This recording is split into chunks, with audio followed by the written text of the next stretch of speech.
Good morning, everyone. We'd like to welcome you to the State Board of Education Standards and Assessment Committee meeting this morning. There are many of you here who have taken your time and made an effort to get here to join us. So I think what I'd like to do to begin is just ask the board members here to briefly introduce themselves, and then we'll just ask the committee if you're in the audience, would you just stand and introduce yourselves, and we'll just kind of get a viewpoint of who's here. So my name is Janet Cannon. I'm a member of the State Board of Education, and I'm chairing the meeting today.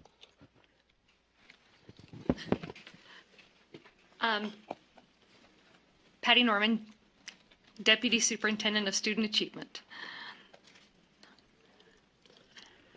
Jennifer Gravitt, member of the State Board of Education. I'm Elisa Ellis, member of the State Board of Education. Thank you for being here today.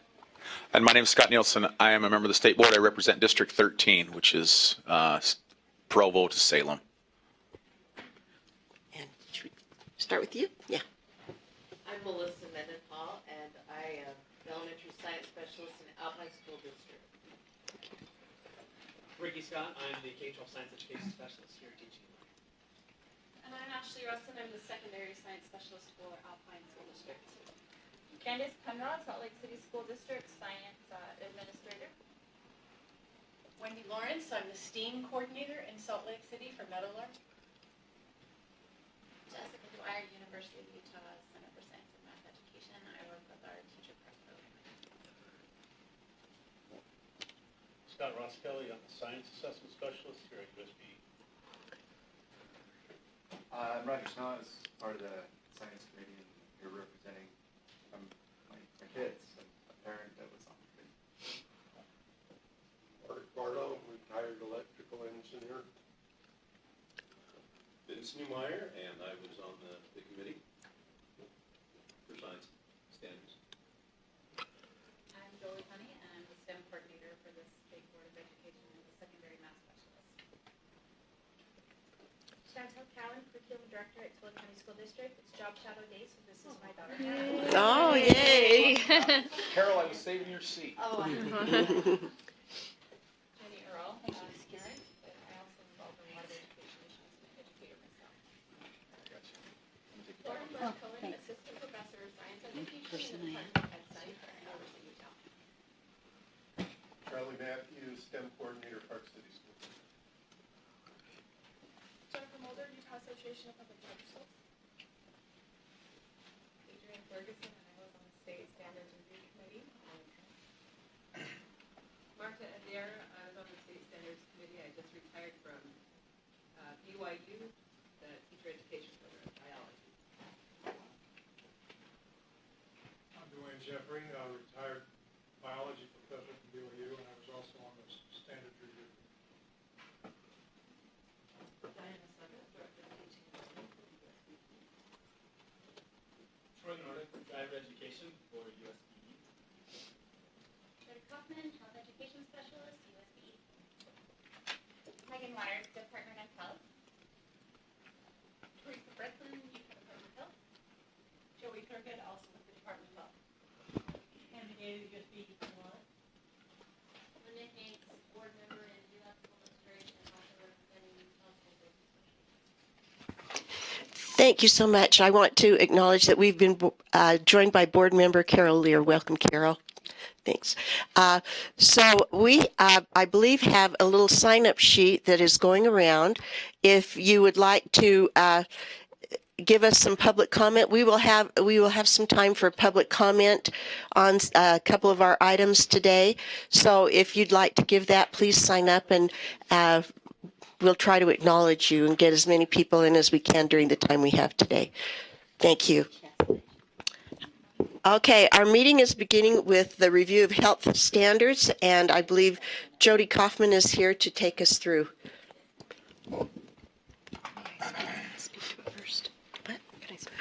Okay, we'll turn to Patty Norman to introduce this item. In introducing the items today in the standards review process, I'm going to put, it's in our board docs, the 12-step standards review process. We have 3 different areas today that are going to be going through the standards review process, and we'll be able to speak to which step we are in the process when they come and present where they're at, so that we're really clear on the process and procedures of what standards revision is. My name's Jody Kaufman. I'm the Health Education Specialist for the State Board of Education. In July, we came before the board and asked to open up standard revision process. We started meetings with a standard review committee in October. We had 3 total meetings, and the committee has completed a report. So at this time, we ask that the board approve the report and allow staff to organize a writing committee. Okay, so let's go through and look at this. First of all, I believe the committee was composed of 5 members selected by the Senate President, 5 members selected by the Speaker of the House, and 7 from the State Board Chair. Correct. So they've had 3 meetings and are asking us to accept their recommendations, and we'll look at the recommendations here. All the recommendations have the consensus of the committee. So, Joe, did you want to tell us what those recommendations are? Sure. Yeah. There were a total of 5 recommendations. The first one is that the overarching foci of the health core be mental health, physical health, social health, and environmental health. The standards should have an overall consistent progressive organization of strands and standards, resulting in alignment of K through 6, middle school, and high school health. Fewer, more focused standards with limited number of strands. There's a list of topics. Would you like me to read all of the topics Go ahead. as well? Okay. Current issues from technology, healthy relationships, online safety, proper use of social media, healthy use of electronic devices, resiliency, risk aversion to addictive behaviors, including pornography, updated nutrition information, safety, suicide prevention, physical activity, pro-social behavior, including bystander behavior and violence awareness, harassment or bullying, benefits of healthy behaviors, sleep, abuse, updated drug abuse information, including information on opioids. Approach standards from a positive perspective, emphasizing critical thinking, conflict resolution, and problem solving. The content of sex education should remain the same as the current standards.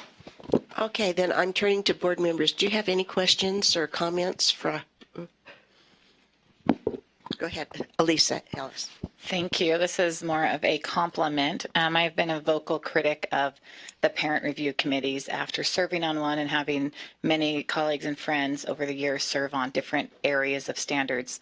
And by far and in large, I have heard more positive comments about the way this committee was run, and instead of just fitting into a narrow 2-meeting window where we tried to meet the minimum of the law, you really took to heart and respected the people on your committee, and were able to alter the course of the direction to make it a true process where everyone felt like their voice was valued, heard, and were able to have fair input. And so I really appreciate that, and I want to thank you. Thank you. Other comments from board members? Yes, Jennifer Gravitt. Just wanted to echo that. I really love the approach where it's an emphasis on critical thinking, the conflict resolution. I love that aspect. So it's not just memorizing, it's really like diving in and getting the kids to think and apply it to themselves. So thank you. Any others? I know there are several in our audience today. Are there any who would like to give public input on these health standards? Okay, just for future reference, I think we've determined that public input will give people about 2 minutes to address the board, and so keep that in mind as we go along. Anything else from board members? Board Member Ellis. I, as a board, I feel like we need to look at the standard revision process, the 12 steps, and make sure that the board has input all along the way. And so I'm struggling with looking at the 12-step process where we move straight from a committee of 5 board members that may or may not reflect the entirety of the board, and then sending it straight to a writing team. In this case, I don't know that there would be any controversy. I know one of the biggest concerns was changing the way that we're currently doing the sex education standards. So in this instance, I feel comfortable sending it and organizing a writing team, but I would ask that in any motion that we make, that it doesn't get very far in the process before it's reported to the board, so that we don't waste everyone's time and energy by going down a path and then being redirected by the board. And so I would accept the report with that caveat that after that writing team is organized, that board members have input and the entirety of the process, because otherwise what I've seen happen in the past is that it comes to the full board and everyone says, well, we already spent all this time and money, they've already done all this work, and it seems like the willingness to change is limited to only a couple of items because of all the energy spent. Okay. Was that a motion? My motion is to accept the report with an ask that we get regular reports to the board. Okay. As I'm looking here at the revisions process, it looks like steps 1, 3, 5, 7, 8, and 11 they all come back to the board. So I guess there are several points at which the board has input. Yes. However, the writing committee's organized, and then I still have watched it, and I just would ask that you don't, when your writing committee's organized and then you come and report to the board, that you already haven't completed a full draft. That's what I'm asking, is that we're updated before you're down a path. Let's organize the writing team and make reports before we're already fully completed with a draft. Does that make sense? So that we can say, this is the direction based on the review committee and other input. This is where we plan to go, then start writing. Because then you can get input from the board saying, okay, you know what, that sounds like a good idea, but I'd like you to focus here also, and then see where the will of the board takes them. Because this is one of our main responsibilities, is to set standards. So I'm going to ask Assistant Superintendent Patty Norman, Deputy Superintendent. Whatever you can. Okay. It was on? Okay, thank you. So within the process, are you asking that it's brought back more often, or within this process, this entire thing can take up to, what is it? A year to get this entire process through. So, and then having those updates along the way. Yes. Okay. Okay. Carol. I had would it help, Elisa, if a board member was on that writing committee? Is that what you're suggesting? Well, no, because then that reflects one person's perspective, most likely. Now, one thing that I talked to the superintendent about yesterday, and I have mentioned several times that I would like us to revisit this, and I just need to request to put it on the agenda. I haven't done that yet because we're just always swamped. But excuse me, I apologize, names. Jody mentioned to me at a meeting that she had expected board members to come in and listen to the review committee process and had set out extra chairs. And I said, well, as board members, we weren't even aware that was in existence. And so I'm trying to find the fine balance between board members coming in and directing something versus being observant, so that we feel like, I don't like getting a sterile report where it doesn't really reflect all the dialogue, et cetera. Because I had a secondary conversation with Jody, I was able, and with other members of this committee that contacted me separately, I feel like I had a better perspective of what happened in this committee. But for me to make good choices, I feel like the more information and dialogue I hear, it's better than to just say, okay, we had 17 people convene. here's a piece of paper, and it doesn't really reflect exactly how the conversations went, anyways, I just feel like I would like to, if available, to be able to sit in, not to come in and micromanage or to tell them how to do what they're doing, but to have a better understanding of the process of where it went, how they reached their conclusions, so that it helps me to make better choices. Yes, will you introduce yourself to us? Yes, thanks. Sorry. My name is Jolie Honey, and I'm the STEM coordinator for the State Board of Education. And I actually think that if this is what you're requesting, we are more than happy to do this. Like, for example, during the 90-day public review, we usually come back every month to give updates on what is happening there. I don't know that you want us to come back every month to talk about the updates of but I will say this, during the writing process. It's during the writing process more than the public comment.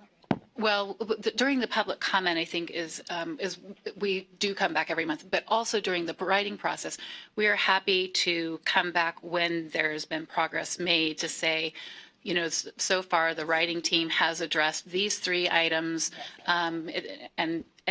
but I'm also wondering if that conversation is more for this committee as an update, is what you're requesting, is that there's a committee update, because that's even usually the 90-day public review is an update. Right. Well, this is where I struggle.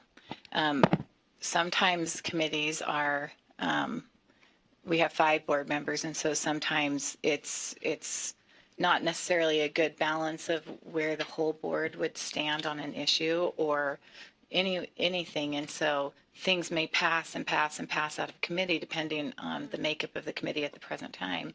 And then it gets to the full board, and the full board's like, what in the world was that committee thinking? Because that committee may lean one way or the other. We could all look around the boardroom and say, if we put 5 of these board members on the committee, it wouldn't reflect my will. I think we could all say that.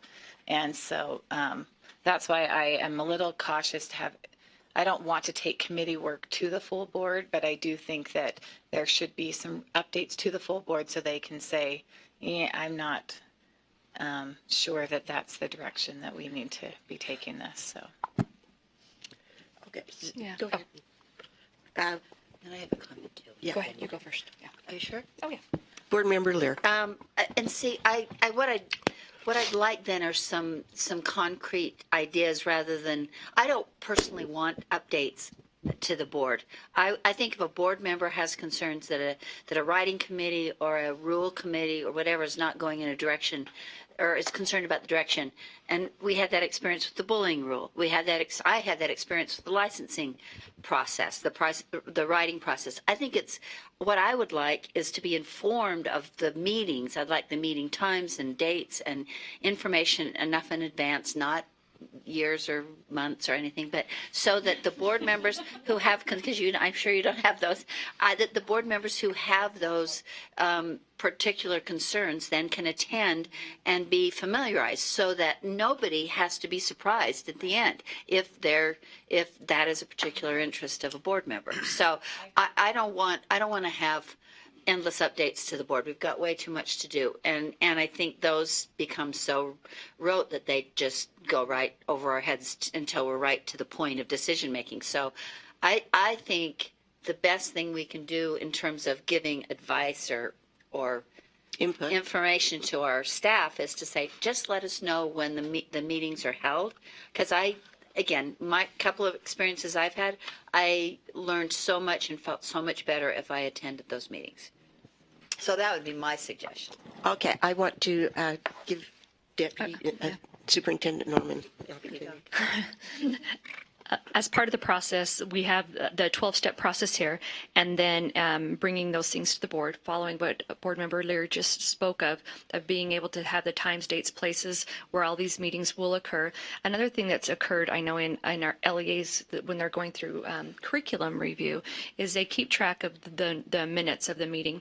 And what's nice about really good minutes of the meeting is you know what's discussed and why decisions were made. And so instead of having just a recommendation at the end, it's clearly known that these things were discussed, and maybe that a decision was or was not made in favor or against something, but at least there's the understanding that those items were discussed and the committee did reach a decision because of, and then whatever that is. So if that'd be helpful to have more of those committee minutes of items that were discussed, so then you could read through those to be able to say, yes, we're where they were discussed, instead of thinking that people have an agenda one way or another, that they were discussed and having more. Would that be helpful as well?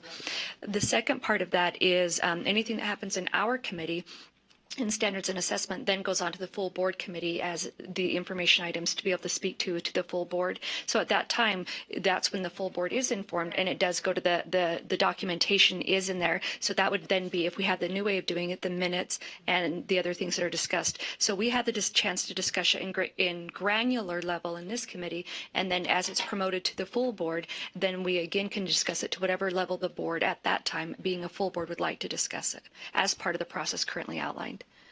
Board Member Ellis. Yes, and thank you for reminding me of that. That is good. Just make sure you're on call, which I know they always are. If the discussion needs to be a bigger, broader discussion at the board meeting. So I agree with Board Member Lear that would satisfy that desire to understand exactly what's going on behind the scenes. So thank you. All right. So Elisa, did you make a motion then to receive the report? I did make a motion to receive the report. And ask with ongoing updates. Well, yes, or invitations to be observers. Well, yes. Okay. But this is the thing that I think as board members, we need to understand as we go into situations where it's a process of someone else's, that we need to recognize that we aren't there to drive the discussion, but to be observers. And that's what my request is, that we can be observers and not come in, because we have our day to speak. So. All right. So I will place that motion. But I want you to be aware that the motion that we are asked to look at is to accept the recommendations of the review committee. So first, I will place Elisa's motion to receive the report. All those in favor say aye. Aye. Then I'll make the motion that we accept the recommendations of the review committee and approve staff to organize a writing committee to draft Utah elementary and secondary health standards. Any discussion to that particular motion? Elisa.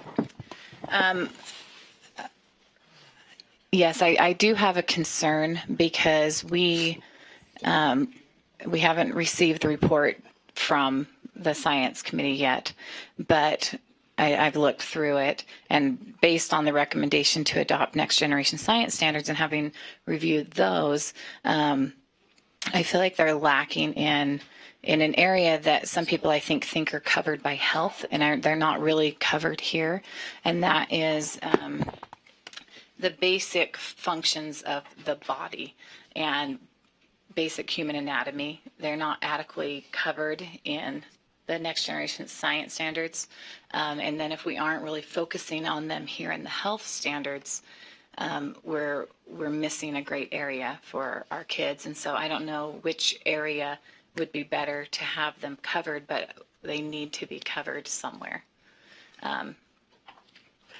Okay, will you accept that as input, Jody, too? Yeah, I would also clarify with you that in Standard 6, human anatomy is covered currently, and that's the standard that they recommended not to change.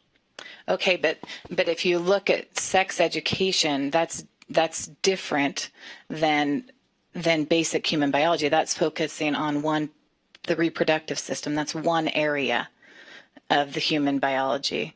That doesn't sufficiently cover what a child needs to know, and that's not even covered until junior high and then high school. And so I still feel like we're lacking in that area. Yes. And in every area. Human anatomy is much larger than a reproductive system. And so I just think that is an area that is missing and needs to be discussed. I don't want to change Standard 6, but we have to address basic human anatomy. All right. Is there any further discussion to the motion to accept the recommendations of the review committee and have staff organize writing committees? And all in favor say aye. Aye.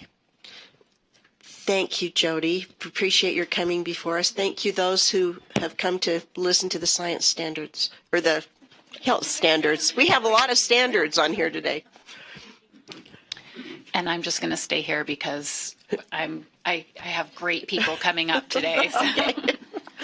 So the next item on our agenda is the driver's ed standards. We'll invite Troy Nordick to come forward. Good to see you again.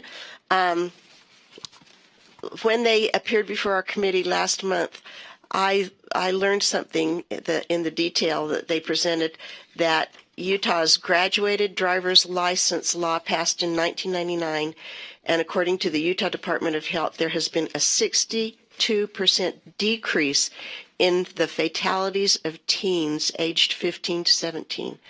I think that's a great thing. So we're thrilled about that, and I know we looked at your standards last month, and now we're looking at taking action on those standards. Troy, so do you want to bring us up to speed? Yeah, our writing committee, after we met last month, has put together the design of the new standards, and we presented that to you, and we're just here to ask for approval to move forward.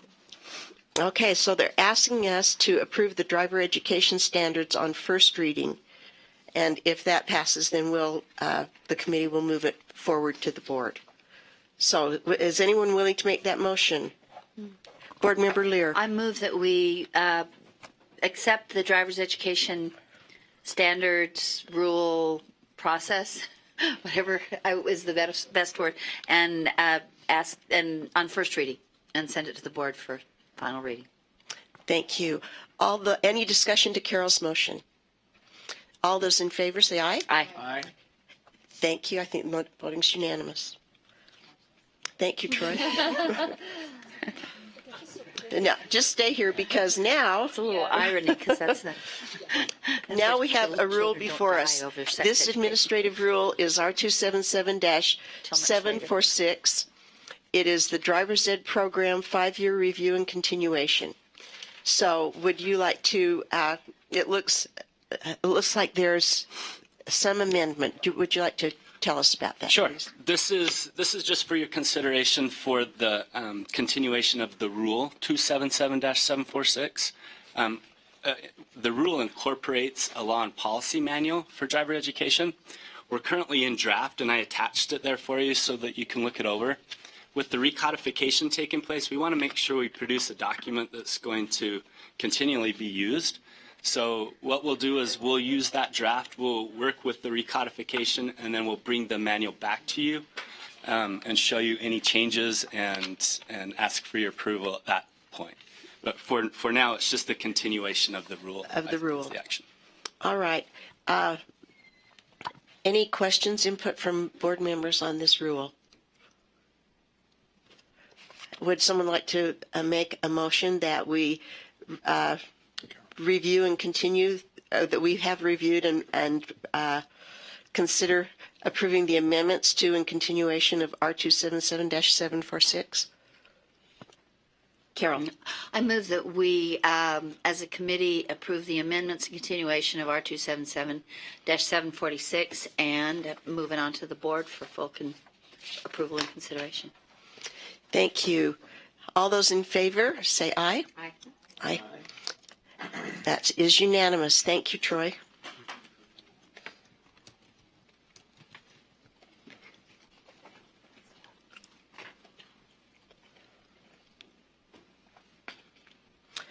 All right, this brings us to item 3.4, which is the K-5 and 912 science standards.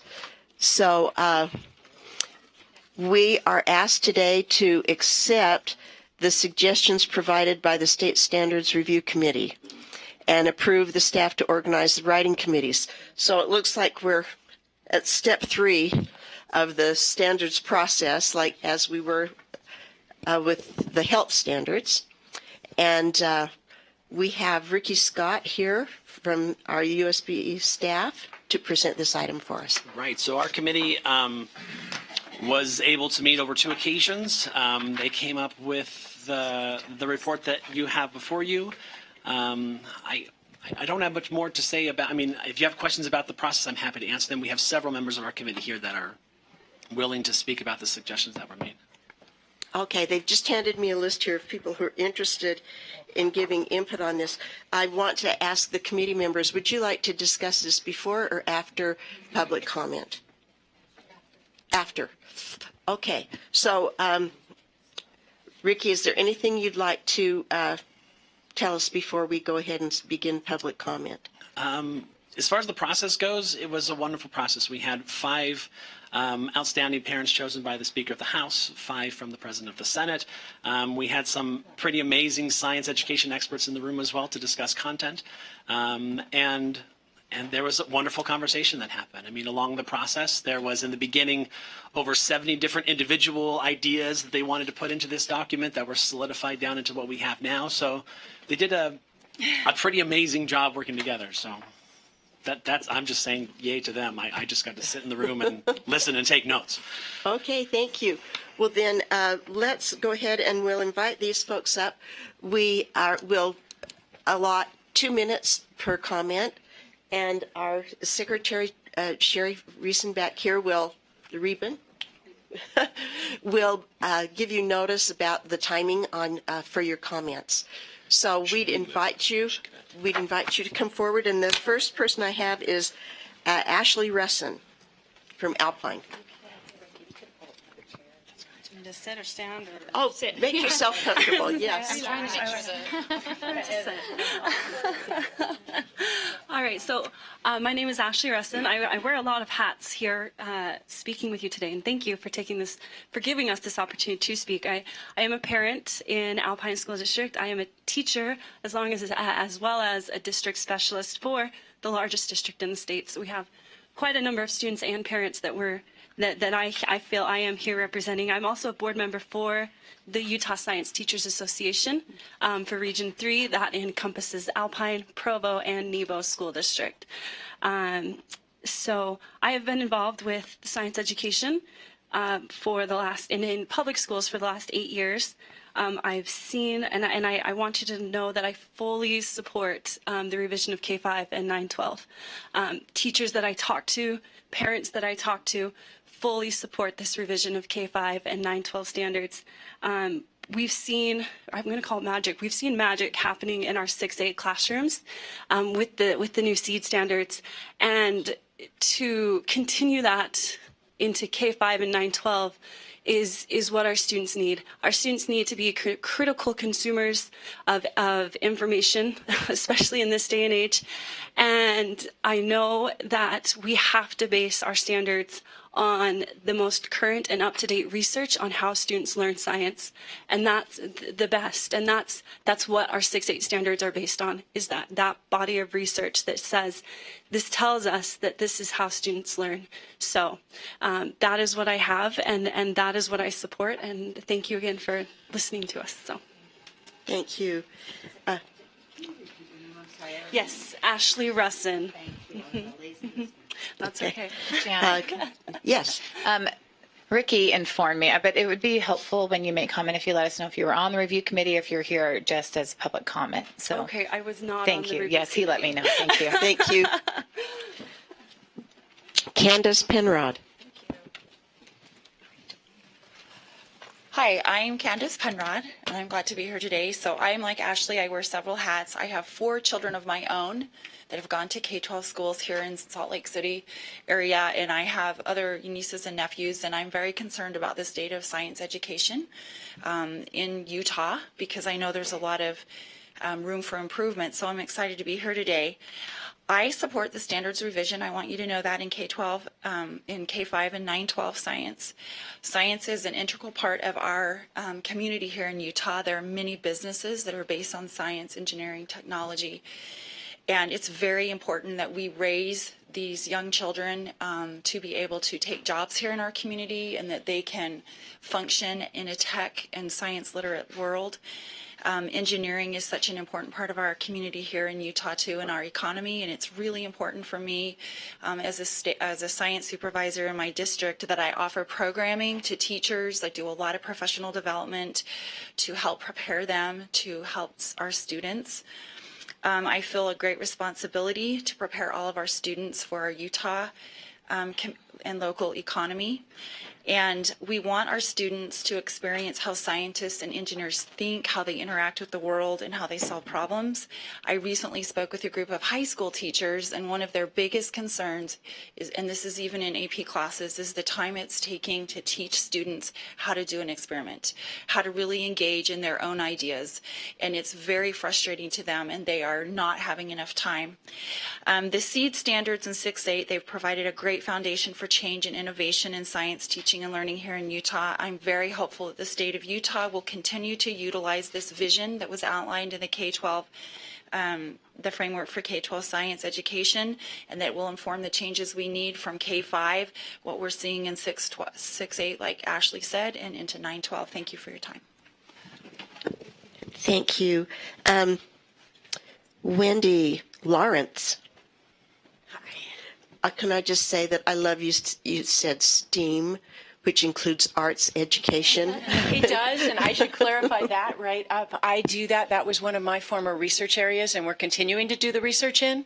Is STEAM is not just the integration of the arts, but using ways of thinking and modalities. So in the arts, can we learn to visualize? Can we learn to develop conceptual understanding using the arts? And we were able to reduce the STEM dropout rates, our DFW rates at Portland State, using those types of approaches. So anyway, my name's Wendy Lawrence. I am a former assistant professor from Portland State University and a former NASA curriculum specialist. I was the 2016 Aerospace Educator of the Year for NSTA. And on June 1st, I will take office as District 14 Director for NSTA, representing Colorado, Utah, and Arizona. I'm also a parent. I have 2 boys in the system. And I have one that is now at University of Utah on a STEM scholarship, so it can happen. I am here to speak in particular to engineering. I'm one of those people who our dream was in the last parts of our career to step back into the classroom. And I did choose to do that here in Utah and step back in 3 years ago to teach science at a little school. And I was a little concerned by what I found and what I've seen and the support that's needed and the growth for teachers, and chose to become a STEAM coordinator.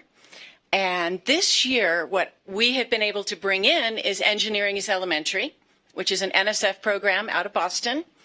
And we've been able to start changing what people think the kids are capable of. And I think that's the most important thing about these standards, how the committee handled it, all of the work, is looking at the children as our problem solvers and our discoverers for the future.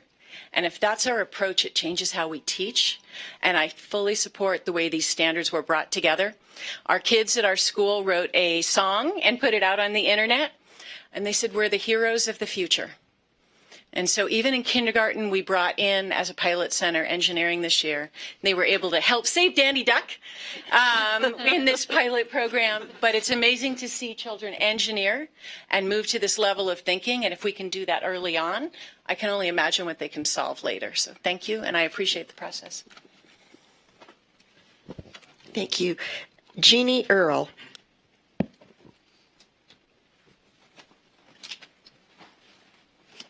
Thank you, Chair, for allowing some time to speak. Appreciate it. I have just a couple of broad ideologies or thoughts. One of those was back in, I think it was 2008, about 8 years ago, I had a specific curriculum item that I had some concerns with, and I was able to bring that to this board and to address those items. And I had discussion at the time with Brenda Hells, who is here. We carried on dialogue, and they went through the process of updating that or making it so it fit the time, if that makes any sense. It was put in the 90s, this particular item. Anyways, the point is there was a way and a structure for that to take place. And I guess what I'm asking right now is I hope that that's the same with this process as well.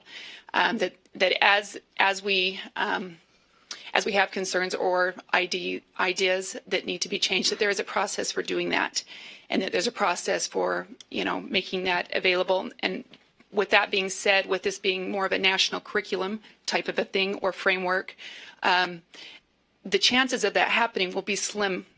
It will narrow that down to be able to make changes, and maybe you can address that when you guys discuss things.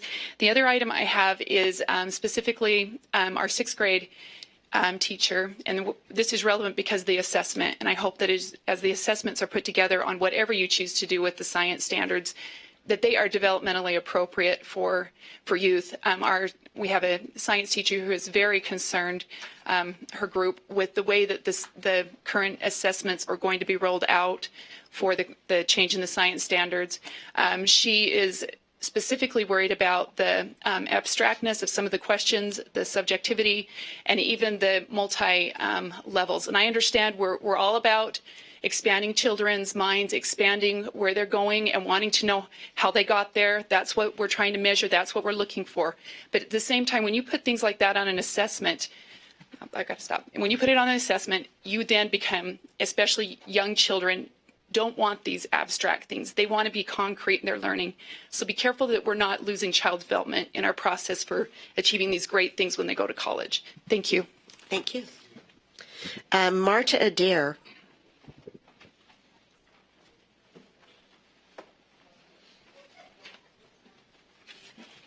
I'm Marta. As you just stated, I just retired from BYU. I was in I directed the biology teacher education program there for 15 years. Before that, I was a public school teacher, teaching all grades between 7 and 12. What I'm concerned about is after watching yesterday's meetings, was that there was some input that said that the committee came with an agenda, and indeed we did not. I have 3 letters here from other committee members that all state that they did not, and I'm happy to give these to you, that there was no agenda. And so you were a member of the committee? Yes, I was a member of the committee. Thank you for that clarification. I was a member of the committee, and it was, save one person, it was unanimous that we should adopt, or I shouldn't say adopt, that we should use the NGSS standards as our framework, as our major framework, not as a resource, but because that came from the National Science Teachers Association, a coordination between National Science Teachers Association, AAAS, the American Association for the Advancement of Science, and who's the third one? Oh, yes, National Research Council. These standards have been vetted, and they're very strong, and they work across the nation, and it's just basic good science and context, and it's a good framework, as several of the people have brought forward. It's a great framework. It's what we need to be using to get our kids into this career, the curriculum, the future that they will be facing. Thank you. Thank you. Adrienne Figerson.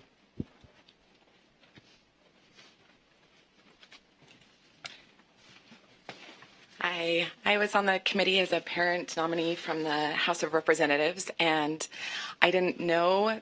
I was actually surprised to receive that nomination. It wasn't something that I sought. I believe my name was put in there by several parents that I've worked with. I volunteered through FIRST Robotics and have really been excited about what engineering and technology education can do for students. And I've seen that firsthand as I volunteered as a mentor thousands of hours over the past decade doing that.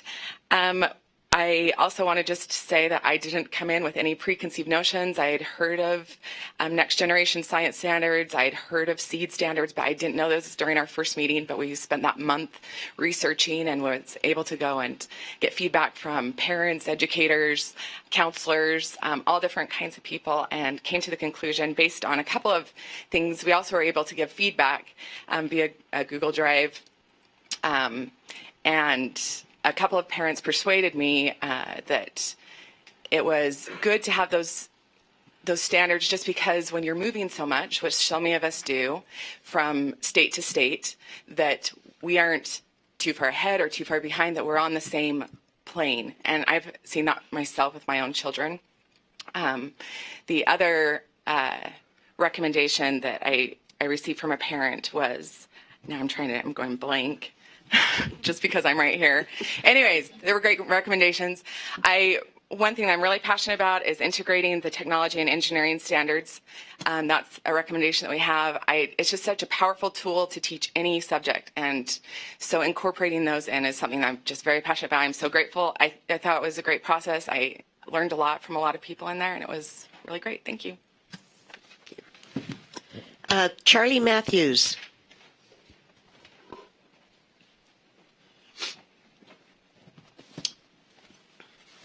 Hi there. My name's Charlie Matthews. I wasn't on the committee. I've been a physics teacher for 30 years and recently have moved over to STEM coordinator with Park City School District. I also teach the STEM endorsement class there. So my background's mainly with secondary, but I actually want to speak to K-5. The standards, the next gen that came out of the K-12 framework, is actually geared to how young minds work. Our young kids are the best scientists on the planet, and what we've been doing is actually knocking that out of them, is because kids are curious, and the new standards are actually promoting more about the process kids use through exploration, looking at data. And even the youngest of children can do this because, again, that's how their minds are geared. And what we've been doing is kind of not allowing them to travel down that path.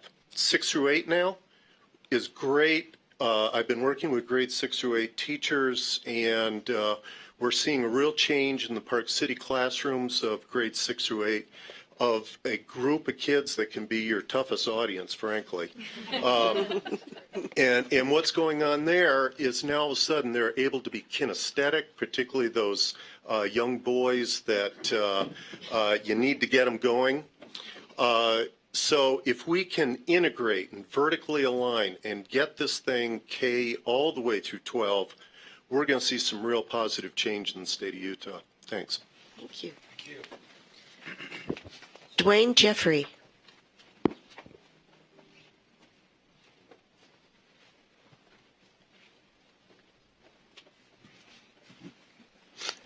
Yes, this is Dwayne Jeffrey. I am a retired BYU professor emeritus in biology, and I was a member of the committee, and I want to indicate that I was very impressed with the way the committee conducted itself and what the conclusions to which they came.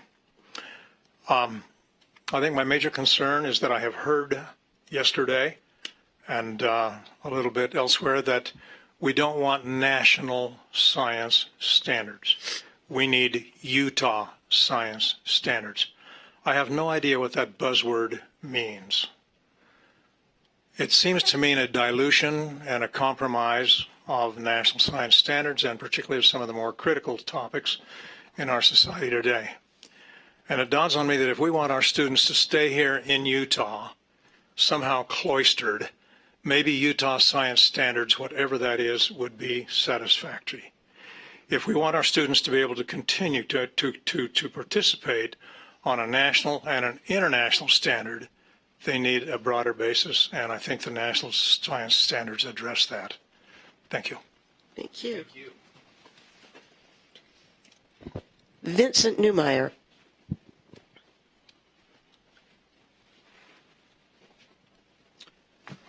Good morning.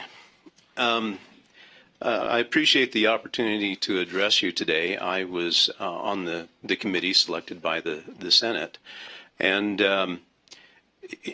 actually I had a chance to address the board yesterday, and I must say that due to a misunderstanding, I didn't think that yesterday that I had the opportunity to speak, and when my name was called, I was kind of caught flat-footed, and I said a few things poorly worded.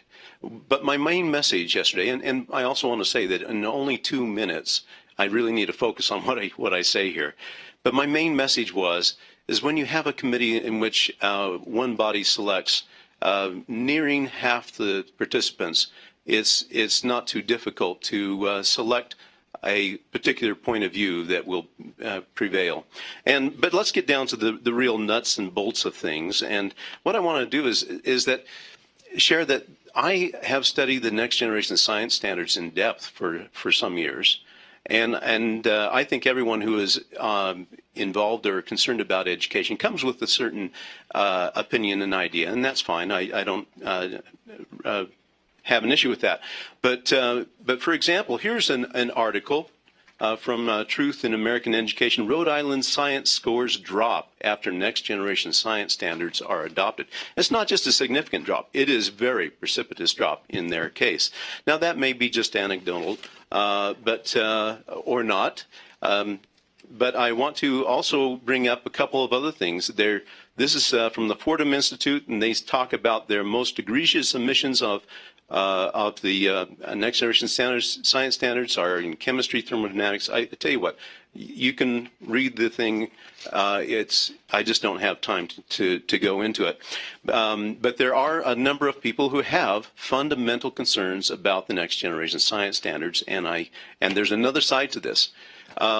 And I haven't even got to the real critical point that I really wanted to share with you.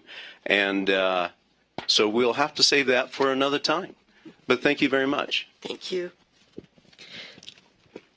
Mark Barlow.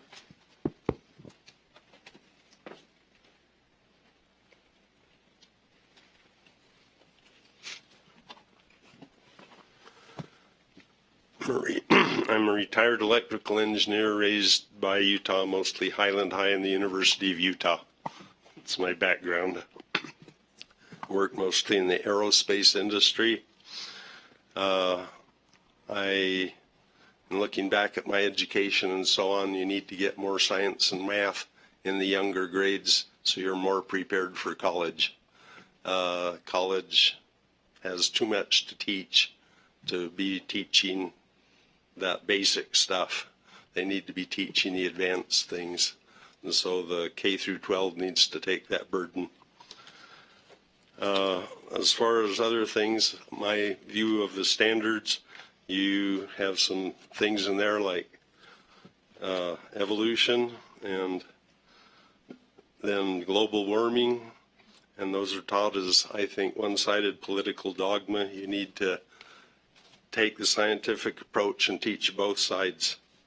The other side of global warming is this: temperature increase is leveled out, 1. 2, the Earth is well buffered to be stable with an increase of carbon dioxide, promoting increased plant growth. And then the plants convert the carbon dioxide back into oxygen. And so in the chemical sense, the Earth is buffered. It's going to tend to stay pretty stable because of the way it works with plant-animal interaction. Water vapor is the primary greenhouse gas, not carbon dioxide. That's just in second place. Man's impact on temperature is negligible compared to the sun. It is not worth the severe impact to human civilization caused by raising the cost of energy if you stop burning coal, wood, gasoline, diesel fuel, heating oil, and aviation fuels. You can shut down our civilization if you stop all that. So I will quit. My time is up. But there is another side. Thanks. Thank you. Roger Snow.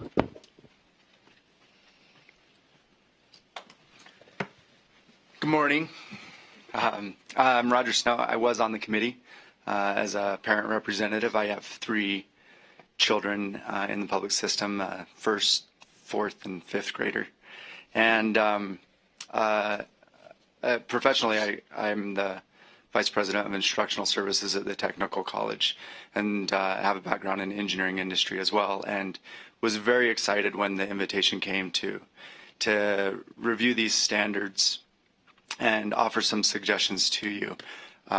Similar to what's been stated, it was a pleasure to be on this committee. I've been on plenty of committees before that made me want to get out of there as quick as possible. But the discussions that we had in that committee were very robust and deep and diverse. And there was a lot of viewpoints that came through. There were concessions made on a lot of points. And I felt that the suggestions that we ultimately came up with and offered to you are the right suggestions. And not just as, a committee member, but as a parent. I had an opportunity this summer as an engineering specialist to be able to work with some science instructors at Weber State, Davis, and Weber School District, and train up some teachers on the new format for the science standards to integrate engineering practices. And the eagerness that came from the teachers in participating in this new format, it's different from any professional development that I've ever been witness to with teachers. And it doesn't just stop there. You'll have plenty of evidence as you talk with any other specialist to see that this is really a grassroots movement. The 6 through 8 standards that have already been adopted have created a grassroots movement of let's get together, and we're excited about this. We're a little nervous about how to do this right, but we know that as we've implemented deeper cognitive processes with our students, they demand more science and they want to do it. And that's what, as a parent, I want to see happen. I want the impetus to come from the teachers that my students have more and more and more opportunities. So thank you for your time. Okay, thank you very much. That concludes our public participation process. What they're asking of us is that we accept the suggestions provided by the State Science Standards Review Committee and approve staff to organize a writing committee that will begin drafting K-5 and 9-12 science standards. So Ricky, would you review for us exactly what the committee has to put before the board here? You want me to go through each of the bullets? The bullet points on the standards review. Okay, so there were 3 suggestions that came as full consensus of the entire committee. Integrate technology and engineering into science standards from grades K to 12. Ensure standards that foster curiosity, encourage investigation, explore uncertainty, and promote healthy risk-taking to develop a love and understanding of science. To add to the standards an introduction, to add to the standards introduction a statement to encourage hands-on project-based learning that allows students to work both individually and collaboratively. So the majority of the members of the committee came up with these 4 bullet points, and then the votes are listed there. Use current research on science education with next generation science standards as a primary resource. Mirror the 3-dimensional format, cross-cutting concepts, science and engineering practices, and disciplinary core ideas of the current 6-8 seed standards. Incorporate vertical scaffolding progressions from grades K to 12. And then add to the standards and introduction, add to the standards introduction a statement to encourage cross-curricular integration with other content areas. And then there was 3 pieces that were mentioned by one of the members, so we put in there as well because obviously that should be listed. Allow sufficient flexibility for teachers to interpret standards with local curriculum, add the Berkeley statements regarding the scientific process, and add to standards introduction a statement to encourage student inquiry by exploring scientific literature that challenges standard theories. All right. Thank you very much. So I will place a motion before the committee that we accept the suggestions provided by the State Science Standards Review Committee and approve staff to organize writing committees that will begin drafting Utah K-5 and 9-12 science standards. So there is a motion on the floor. Does the committee have input to that motion discussion? Board Member Ellis. I would ask that we divide that motion, accepting a report versus accepting the suggestions in the report, because I don't feel comfortable doing both. Okay.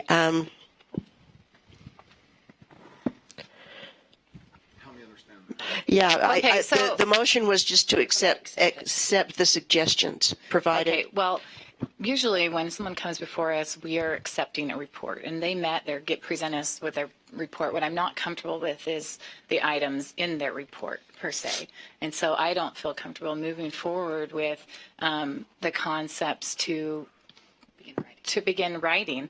And I also don't feel comfortable in this particular instance with these standards of having this committee be the sole voice here. And so I guess this is a case where we can expect a robust discussion when it comes to the board based on however the vote goes here. And I'm okay with some of the suggestions here, but I have a lot of questions that I would like to address to Ricky. And I don't know if you want me to do that now. I mean, Okay. obviously before the vote's taken. So I'm just thinking, I made the motion, and it sounds like you would be opposed to the motion I made. But this is the time where we discuss that. So, yeah, go ahead and address your questions to Ricky. Okay. There are many other states that have standards, other areas that have created science standards. Did your committee discuss or review any other options besides the next generation science standards? Because let me finish really quick, sorry. The only independent analysis of this that I'm aware of, I know there's a lot of individual analyses of the next generation science standards, but as far as like a think tank that did an in-depth analysis, and correct me if there's been more that have come out over the last few years, but Fordham Institute did an analysis of all the state standards, and I don't remember the number, and I quickly tried to go find it, but if I remember right from when I was on the Science Review Committee, there was 25 other sets of standards that were rated higher, including Utah's current science standards. It doesn't mean that everything is fine and dandy with how we have them now and that they don't need to be updated. But was there any discussion about any other case, or did we move strictly to a national set of standards in the discussion? In my recollection, I think NGSS came up as a discussion. I think there was discussion regarding other states, but we didn't go in depth even into the NGSS as far as what they consisted of. I honestly would feel more comfortable if we had some of the committee members discussing their discussion more so than me. I just like a point of clarification. So I tried to check out the NGSS standards. It doesn't look to me like this is a national set of standards. What I read said it was a standards created by science teachers, American Association for the Advancement of Science, Achieve, and the National Research Council. But these aren't federal at all. I didn't say federal. You said national. National is different than federal. Well, let's just. So I want to make that clarification. These have nothing to do with the federal government purporting science standards, correct? That is correct.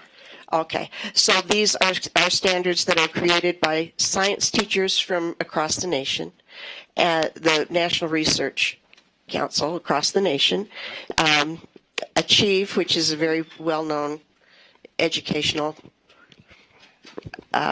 entity. So, yeah, let's go from there. Would you like to call someone to address this question? Yeah. Adrian, would you want to come? Roger, what's it to you?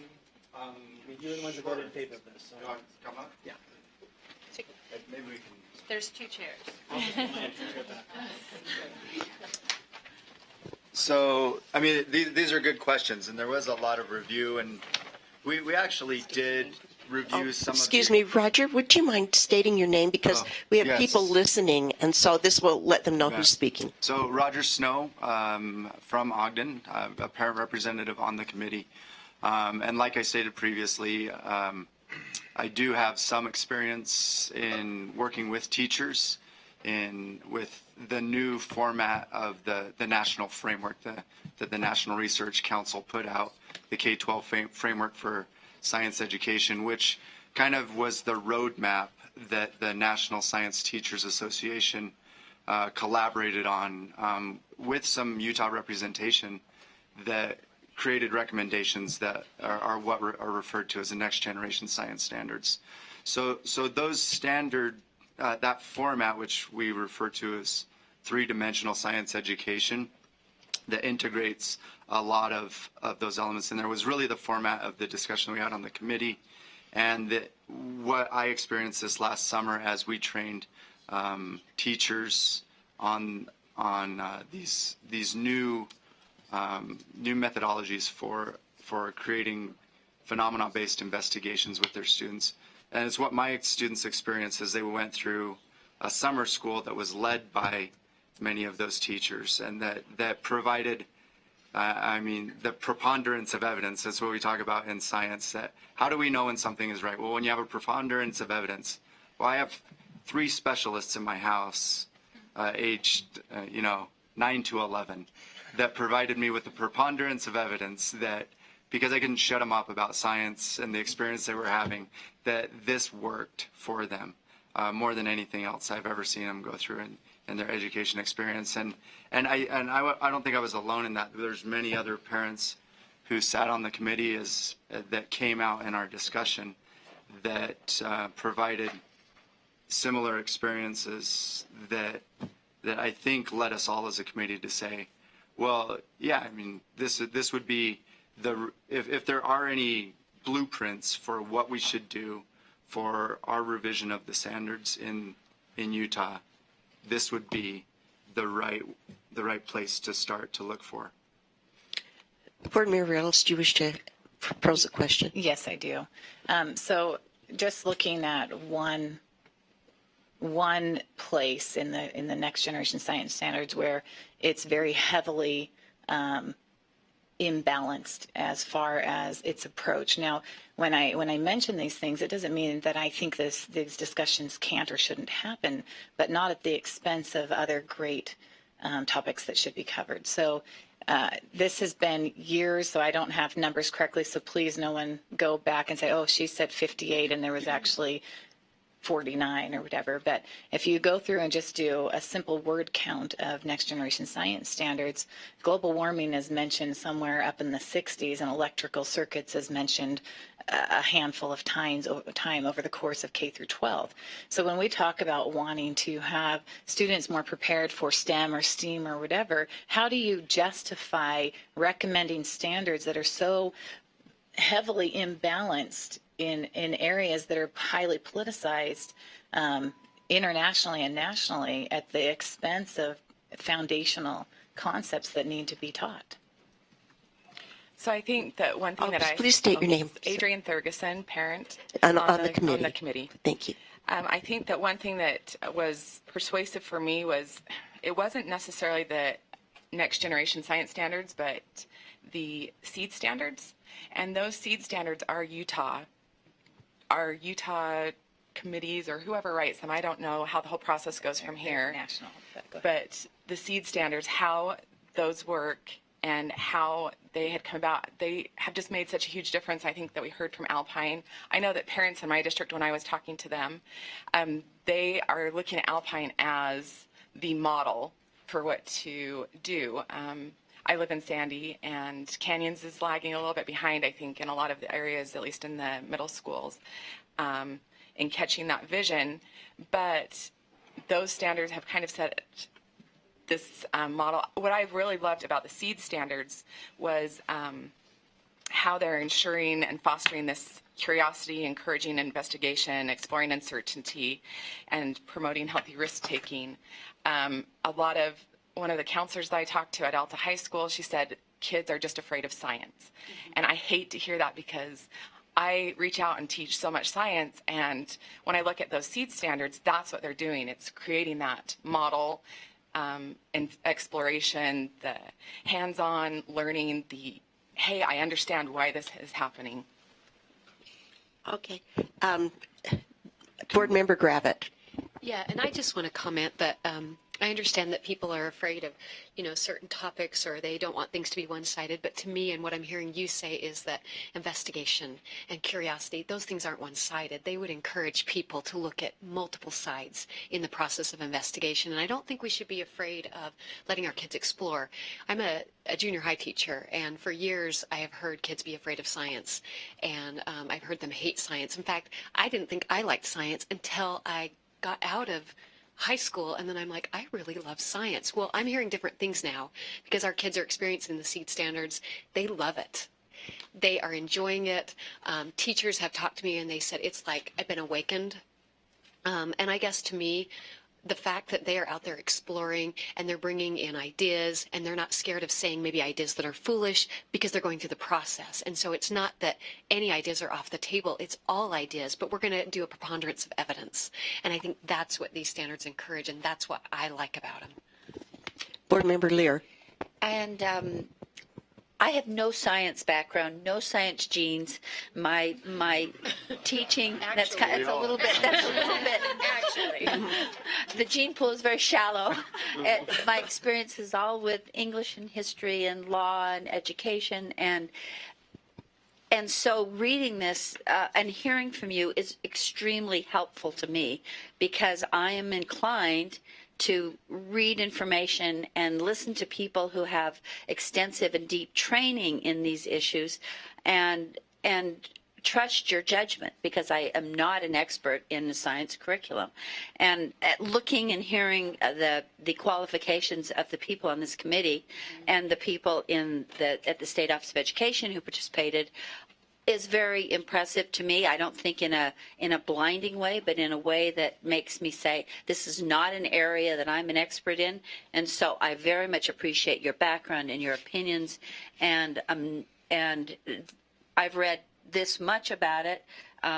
Keep up with the news. I know which things are politicized, and I try to look deeper than the headlines. So my inclination is, if this committee weights one area higher than another, there are more words or more phrases mentioned of one kind than the other, I would say that reflects the thinking of these professionals. And I very much trust you, and will go with your recommendations and understanding, with the understanding that, yes, the board will discuss again, the board will provide its own experiences, but I have to say there is so much on all of these issues to understand that that I don't think we can be experts. We can have our opinions, but I am inclined to trust the experts, the people with that specific training, because I appreciate the others who trust my expertise in areas where I've had a lot of background and training, and that's my inclination. So I am inclined, looking at the expertise from this committee and the hearing about the thoughtful way that it was approached, people coming before us and saying there was no agenda, I'm very much inclined to believe that. So thank you for your ideas and your willingness to spend this time for public education. Board Member Ellis. You can let Scott, She's deferring to Board Member Scott Nielsen. Thank you.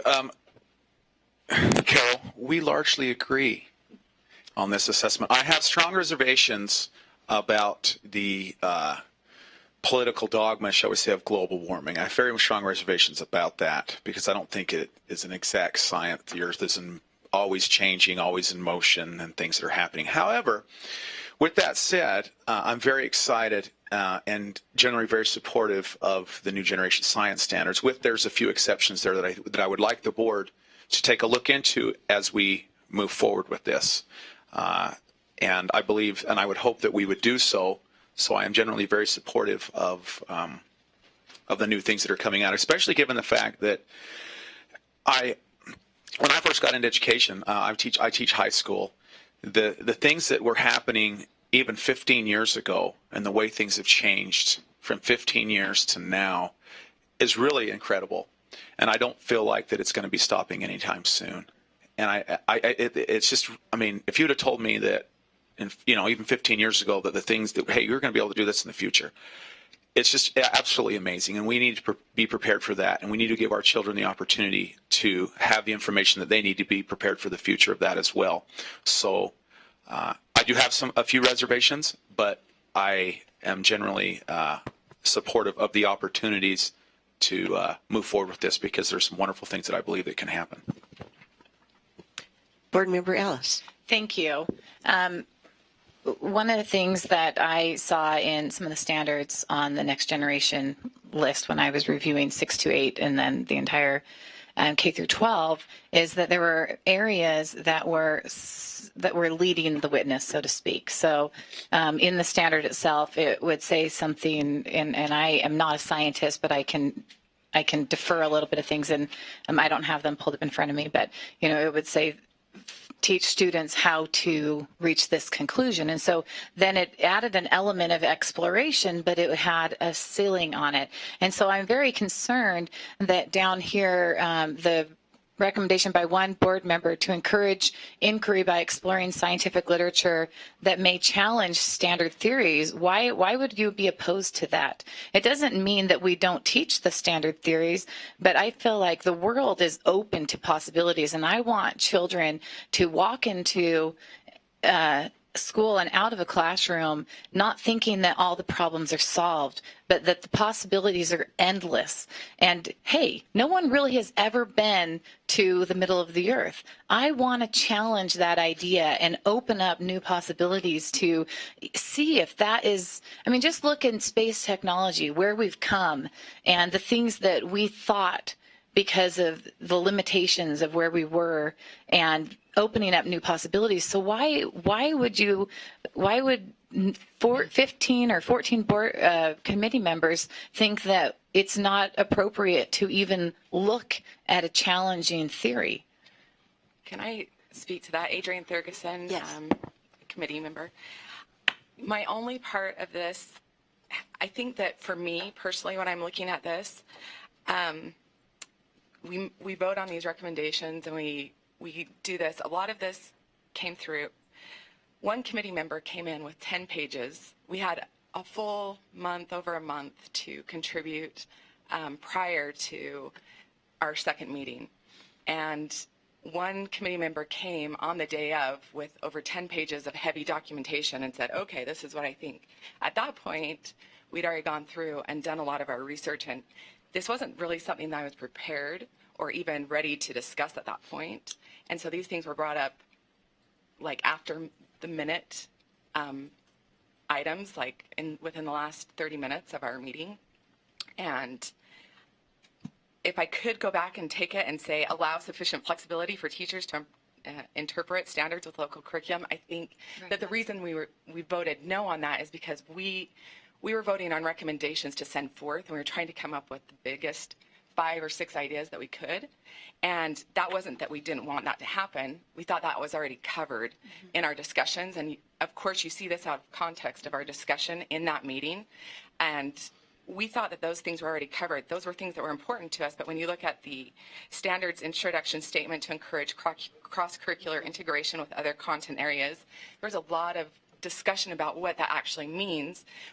STEAM was definitely brought up as part of that, but a lot of people wanted to incorporate different things. It's trying to narrow all these ideas from so many people down into 5 or 6 recommendations that will actually be looked at, instead of, okay, let's give this list of 70 and have them be lost in the water. I can, Yeah, go ahead. if you'll allow me. Okay, go ahead and say your name again. Yeah, Roger Snow, parent committee member.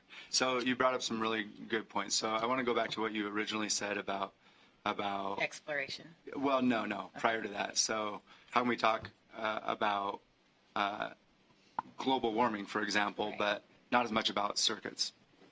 Well, I mean, the investigative process is really the key format of that, and you have to use what we saw in there, kind of the existing impetus for discussion and exploration and investigation, and what are the current state of that science discussion, and how do we involve our students into that? And that's what I became excited about. To really address your point, I wholeheartedly agree with you. Why would we focus on certain things more than another? Because on the tail end, on a daily basis, I interface with hundreds of employers, primarily in engineering and technology sectors. And they, as we say, how are we training up the best employees for you? They are significantly less concerned about the factual competencies that these students have, and more concerned about, can they solve problems? If I gave them a new problem with unknowns, can they solve it? Do they have that capacity? Do they have those skill sets? And that's what I see on this, that those discussion items, if you really look at what we did with the 6 through 8 SEED standards, and as I read through those, it's not leading the witness as much as it is providing a requirement to justify your your outcomes. So each student can come up with some, variance within there, but the teacher is provided with the tools to allow them to justify and research and come up with those elements, so that when a student does say, hey, I saw this on the internet, well, good. Why would you think that is true or not true? And how does that compare with this? That's what I see happening with the standards. So, even as a parent, do I agree with, there's dogma all over the place. We have our own in Utah that's very different from what you'll see in California, thank goodness. But I'm less concerned about teachers being pushed towards dogmatic instruction. I am more concerned with us scripting things up and removing all controversy, or to not allow students to investigate or not allow teachers to perform them. And then your question on, we're talking about investigation, why wouldn't we put that in there? It is based on context. The contextual evidence to put that in there was, our prior agreements already addressed that and already provided a format where we're saying we do want them to foster curiosity, encourage investigation, explore uncertainty. We already put that in there. The reason we voted that specific statement down is we felt it was redundant at best, confusing at worst. That's why we voted it down, because investigation is already up there. And in the unanimous agreement from the committee, we felt it was very redundant and didn't provide any benefit to the recommendations. Board Member Gravitt. That's, excuse me, that's kind of what I was thinking. Like, these standards in a lot of ways are the antithesis of dogma. And I think we do our students a disservice if we don't allow all sides. But I think it's embedded, and perhaps maybe only one voted to do the flexibility or the looking at all sides or looking at the Berkeley standards because they felt that was already embedded in the process of investigation. And I was just looking at one of the standards here, and it says students examine a given claim, examine, not justify. They examine a given claim and given the supporting evidence as a basis for formulating questions. To me, that opens it up. And so it is looking at all sides, because I would never want a child or anybody to be cloistered away from looking at all evidence, all sides, etc. So I hope that helps you. I don't know if that does or not. I've read them all. No, I've read it. Deputy Superintendent Norman. I think one of the responsibilities that we have at the state board and as staff of the board, which is the role that I play to this committee, is really one of the major issues is the fact that we need to have full transparency and we need to have full communication, robust conversations, bringing it back and really saying what is best for students in the state of Utah. So with the idea of full transparency, Ricky, I'm going to ask you a couple of questions. Is that okay? Absolutely. And Jolie, you've gone through this process many times. So I think that these questions will help us to establish full transparency and trust. And board members, please ask questions as we go through this. One, when we have on here that it will be used as a framework, does that mean that if you bring over, does that mean that it's rubber stamped, that you pull over NGSS standards and say, we as the state of Utah are adopting NGSS in package part and whole?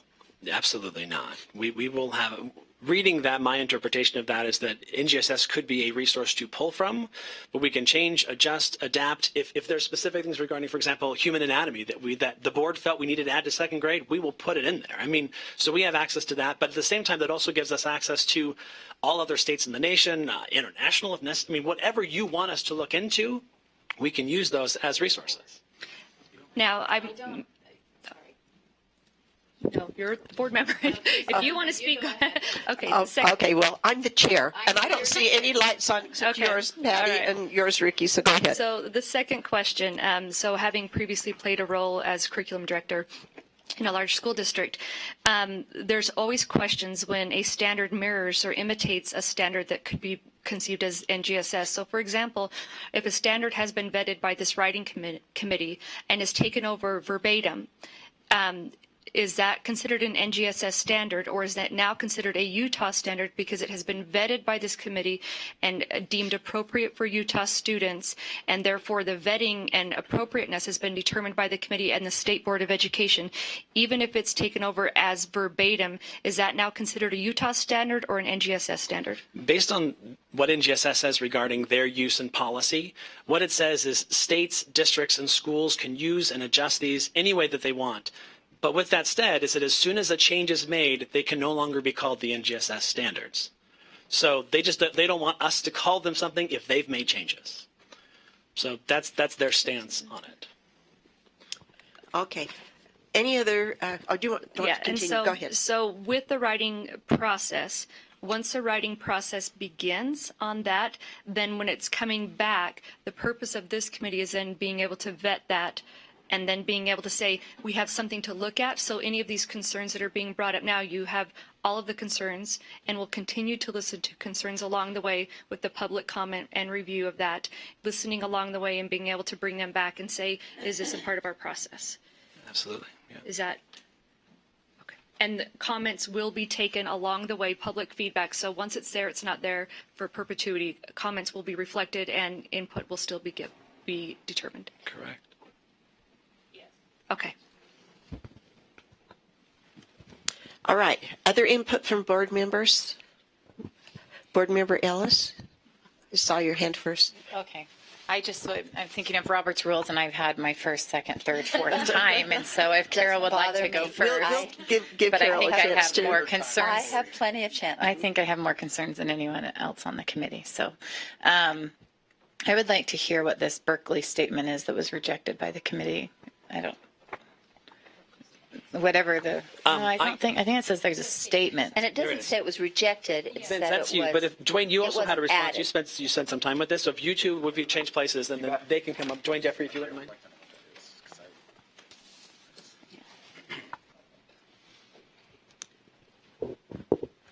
Okay. It appears we're being joined by Dwayne Jeffrey and Vincent Newmeyer. Both, I believe, were members of the committee, correct? Yes. Yes, my mic on here. Yeah, Vince Newmeyer. Yes, the point was, trying to get to my page that actually, there it is. Yeah, these are standard philosophy of science points, and that is that science is always a work in process, and its conclusions are always tentative. In science, the tentativeness of ideas, such as the nature of atoms, cells, stars, or the history of the Earth, refers to the willingness of scientists to modify their ideas as new evidence appears. Scientific ideas are subject to scrutiny from far and near, but nobody ever takes a vote, and scientific ideas are accepted or rejected instead on the basis of evidence. It's not even the preponderance of what people believe, because science would never move forward because someone has to have a new idea and assert it, such as Faraday or Einstein or any of these other great people who have brought forth ideas. Those are the Berkeley statements which I suggested. Board Member Ellis, do you wish to have a follow-up, or do you wish to hear from Mr. Jeffrey? The Berkeley statements are part of a very extensive discussion on the nature of science, the nature of education, etc. Anyone can go to Berkeley and look at the Museum of Vertebrate Paleontology for the origin of those statements. I have discussed personally with Kevin Padian, who was one of the major persons involved in establishing those. And the comments that you have here are correctly taken, but absolutely incomplete. They go on to point out that accepted ideas in science are those that have been vigorously tested and tested and tested, and they are reliable. They want to use that word rather than true.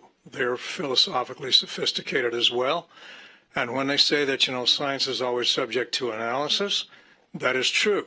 But we have to be awfully careful about the level of where that is susceptible.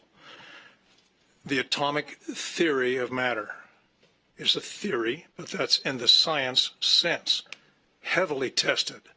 It withstood all sorts of attempts to disprove it. The same for the germ theory of disease, or evolution theory, if you wish, or the theory of gravity, all extensively tested and always subject to revision. It is philosophically possible that you could walk off the top of the building and not fall, but you'd be a doggone fool to try it. That's an idea. It's a reliable idea, even though it's not accepted as an absolute idea in science. And that's what these statements are trying to say. They should not be taken to say, well, you know, everything is wide open, and because you don't know everything, therefore you don't know anything. That's just not the case at all. Thank you. Board Member Lear. And my point's a little more, of course, simplistic, but I'm looking at the one of the other bullet points at the bottom of this. It says, allow sufficient flexibility for teachers to interpret standards with local curriculum. I understand that. I'm a teacher. I can't imagine that, well, teachers do have flexibility. That, so to say that this was not included but only favored by one board member, I think it's a generally understood concept that teachers, of course, have flexibility. But I think there's a balance there, and I think it's kind of an interesting irony that many people who'd like flexibility for teachers in this area would not support flexibility for teachers in the health curriculum that we just discussed. So I think that we've got to have a healthy acknowledgement that teachers have flexibility, have autonomy in their own classrooms, but I think that especially in K-12 education, which is different than higher ed, the emphasis is on the teachers will teach the core curriculum. And I don't personally, as an educator and a mother and a grandmother and somebody who's watched curriculum for a long time, I don't want standards, certainly one set of standards to encourage educators to exercise their flexibility unless that's going to be the way we teach generally. And it's not the Utah way. We are more controlled about the curriculum in K-12. And so given that, I think we acknowledge a certain flexibility among educators, but I'm not going to promote that or exaggerate that. I don't know the exact verb, but in this area where it's not, a lot of folks are not comfortable about it in all areas. Board Member Ellis. I would be remiss if I didn't thank everyone who came here today, regardless of if we share the same opinion or not, for taking time out of your day to come here. I really appreciate anyone's willingness to put their hat in the process, and also for all of you that served on the committee. I did that myself. It's a volunteer position. You take time out of your busy schedule. And so I want to thank all of you for taking the time to do that. And regardless of whether or not we agree, I think that that's an important step in not necessarily the parent review committee. I think there's a lot of flaws. However, I do believe that anytime anyone's engaged, it is very beneficial to all of us. So thank you for that.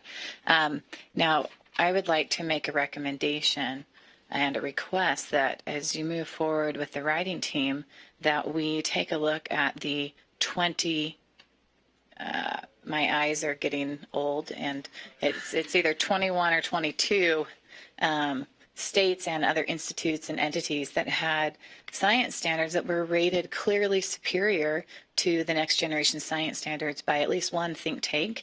And I'm open to looking at anyone else's who's rated them, but there have been a lot of professional as well as public critiques of the next generation science standards, and they're valid critiques. And I think that we would not be doing our job if we didn't take a look at everything instead of just one. So, Ricky Scott. For clarity on that, since that report was released, all of the ones in that highly, what do they call it, highly effective? The ones that are rated in the blue section? You think that I can there were ones that were rated where Utah was. Clearly superior.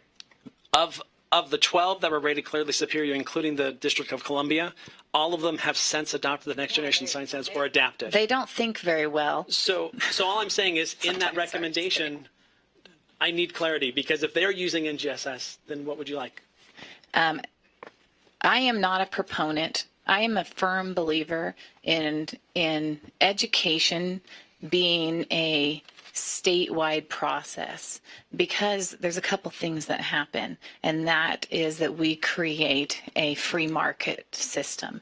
And as soon as we standardize things, it becomes problematic, where we're basically putting a cap. And I'm not suggesting that Utah comes up with our own theory of relativity, because we're superior in mind, but I do think that we should be free. And I think no one in here would disagree with this, and maybe I'm incorrect, but assessments drive curriculum, especially assessments tied to accountability systems.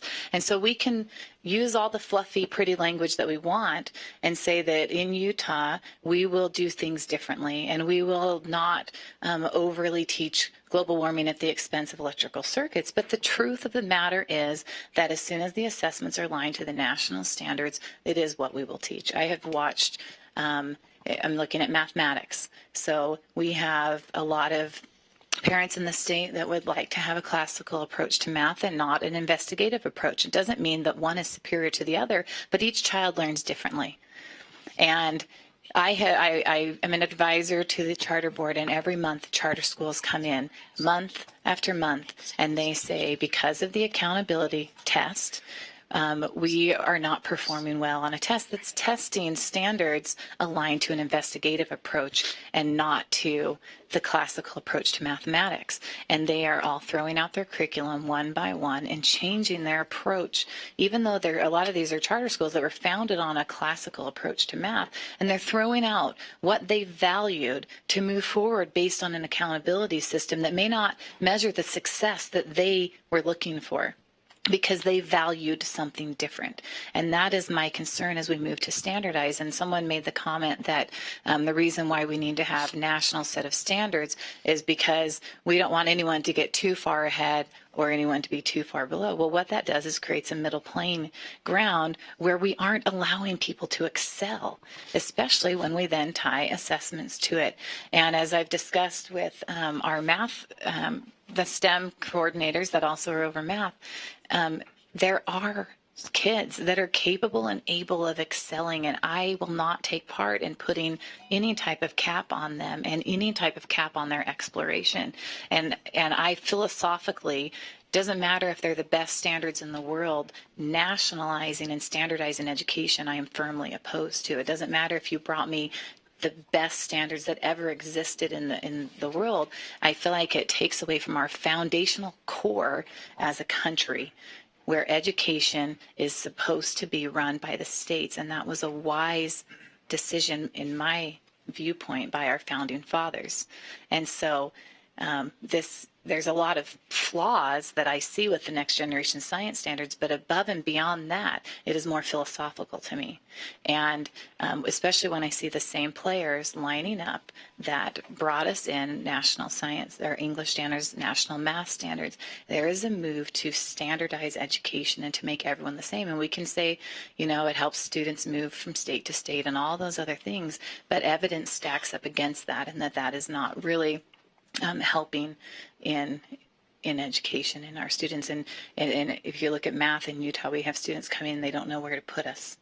And you'd have to be on the exact same lesson, the exact same thing. And I don't think anyone in the education field really wants that much of that type of standardization to truly say that it helps us to be all on the same page as far as students moving in and out. They're moving in and out in the middle of the school year, and everyone have to be lockstep to really make that argument valid, in my point.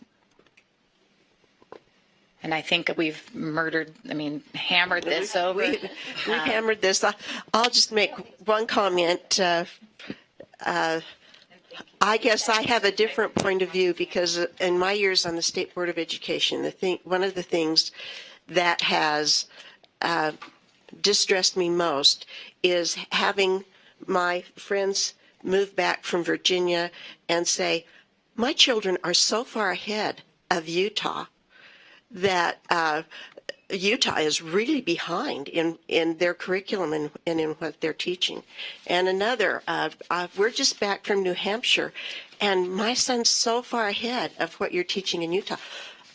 I feel a responsibility as a member of the State Board of Education to make sure that what we are giving the children in the state of Utah is going to prepare them to compete in a global economy, because that's where they're going to be required to have their knowledge to compete with those people, because our world is shrinking.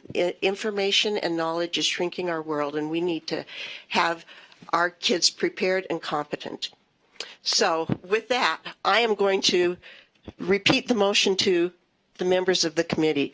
The motion is the Utah State Board of Education Standards and Assessment Committee accepts the suggestions provided by the State Science Standards Review Committee and approves staff to organize writing committees that will begin drafting Utah K-5 and 9-12 science standards. I don't need a second. You haven't had sufficient discussion? No, I would like to amend the motion. I would like to say that we take the recommendations, the 4 unanimous recommendations in the report as we organize the committee. Thank you. My computer turned off. The top 3 unanimous, and that we don't move forward with the recommendation to look at the next generation science standards and all those that are into, because all of this crosswalking, all of that is part of it, that we don't move forward with that as our framework. So committee members, are you on top of what the suggestion is? Okay, so the amendment to the motion would be that we move forward with the top 3 recommendations that had full consensus of the committee. The top 3 are integrate technology and engineering into science standards, ensure standards that foster curiosity, encourage investigation, explore uncertainty, etc. Add to the standards introduction a statement that to encourage hands-on project-based learning that allows students to work both individually and collaboratively. And that we delete the recommendations. So the recommendations below, there were 4 of them that 14 of the 15 committee members were in favor of, and there were 3 that 1 of the 15 members of the committee favored. Yes. I do not want to delete anything that the committee said. I just don't want to move forward with that as the recommendation. So I'm not saying that we delete anything that they've recommended. That report should go to the full board. However, my recommendation is that we accept those portions and not use. Does that make sense? I would never delete someone's viewpoint. I don't agree with that. So that's not what I'm saying. I'm not saying delete anyone's perspective.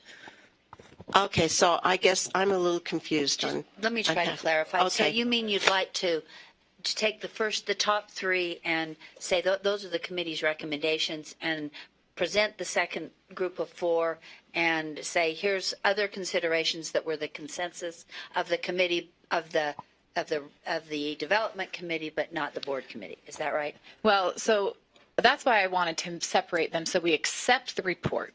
We accept what you've given us, but as we move forward, developing a writing team and moving forward, we would use this portion and not this portion. That's just, I called the question. Yeah. All right. So we have a substitute motion before us. Elisa, I'm going to have you restate that motion for the committee members. Restate it with your microphone. My amendment to the motion is that we accept the report, and moving forward, we use the recommendations that were unanimous by the review committee as we develop our writing framework. All right. Thank you. Any discussion to that amendment? So we will vote on the amendment. All those in favor say aye. Aye. All those opposed? The motion fails. Then I will go forward with the previous motion, which is to accept the suggestions provided by the State Science Standards Review Committee and approve staff to organize writing committees that will begin drafting Utah K-5 and 912 science standards. Any more discussion? All those in favor say aye. Aye. Any opposed? Okay. The motion passes by a vote of 4-1. Thank you. I am going to have us take a break. Our break will be 10 minutes long, and we'll reconvene at 10:54.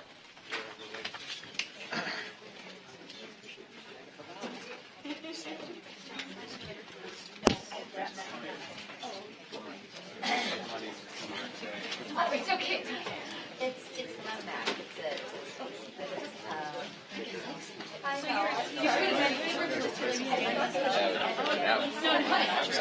Just because I changed jobs doesn't mean it's still,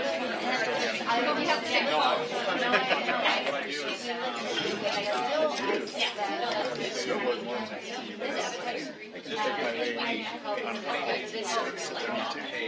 I've been up there and But my teaching,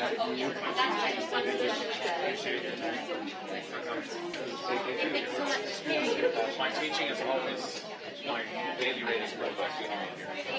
So it comes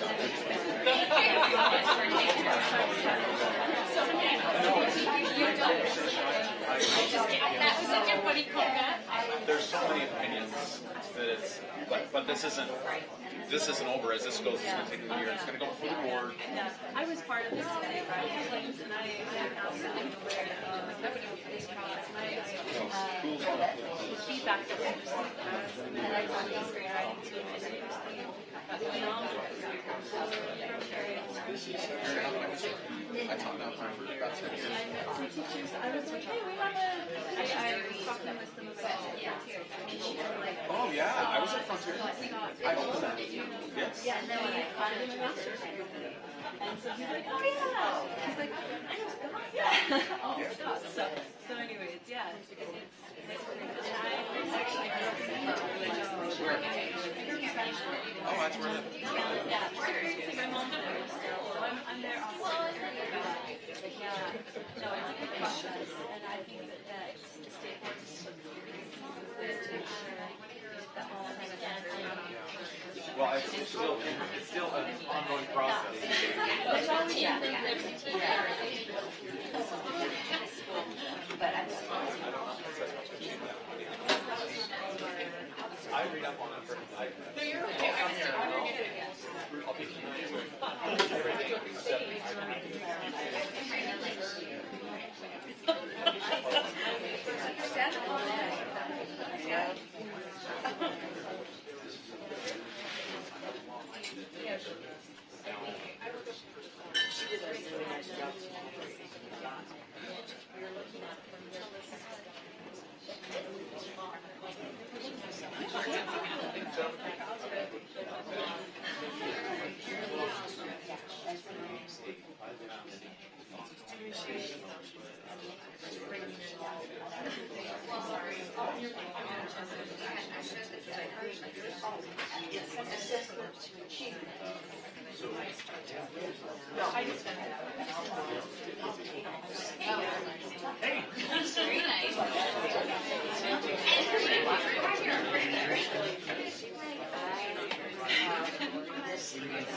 Thank you.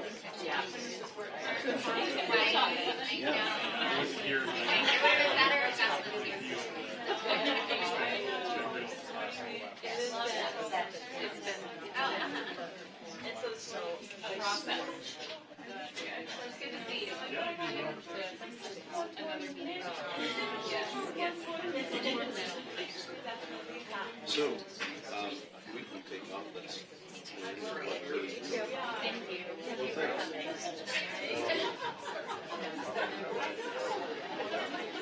Okay, and do set the meeting. She and Mike, and we got 3 hours.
If we took every one of our accusers through, they wouldn't rate us as high as the people that wrote these standards. I'm like, are you kidding me? This is the grand scientific theory that you're using as justification for moving forward. I mean, it's just so annoying to me as a parent. It isn't a science. But to sit there and listen to someone say, these people are smarter than us, and so we need to listen to what they said. Are you kidding me? And you're a professor who's sitting here telling me that because you think someone's smarter than you, that we need to listen to them. That was appalling. To themselves. When I was on the committee one day, when I said, I have to talk to Ricky because I did that all over our flags and asked them to digitize one of the people that wrote it out. I'm like, are you kidding me? And then another one in our committee, and I recorded all of it, said that we take everything on a snap. And whoever has the most people are coming to a consensus that this is the way we're going to move forward. That's what we then teach. Okay. No, just leaving here. That's what my wife expects. Very good. Very good.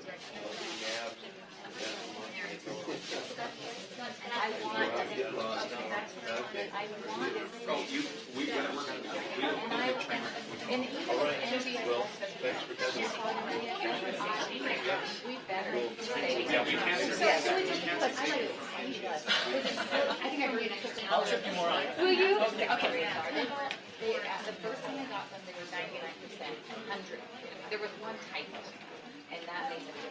Then after critique, they went back to all of the only thing that did end up changing were some thesaurus type of things. So when you use one of my husband's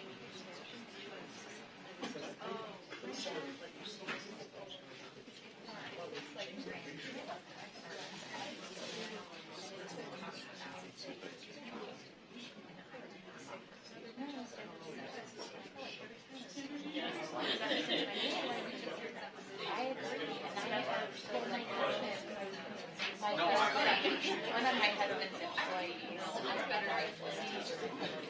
Thanks so much for coming. I really appreciate it. I mean, I've read a lot of stuff. Oh, good. Okay. Pretty frequently. Well, and then thank you so much for coming to Mark Barlow. But as we have all whatever district it is, Davis Death Standards, and I'm like, how can you feel good about this? in the science section, I would really hope that it's still involved. Well, that creates this, and it's not fair. No, we don't like this. But a lot of them also believe it because their superiors told them. We don't even use, like I would talk to teachers and they're like, no, we don't even use Common where we have Davis Death Standards. It's not factual, for one reason or another. And so you guys will see that as we move forward. My hope is that we can have a product where kids are learning. No, I appreciate knowing where you're coming from because I hear all answers.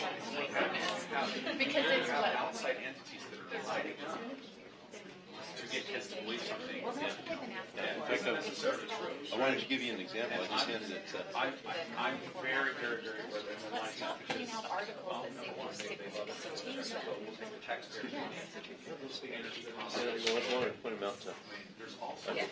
You can email them to me. I'm very aware of that.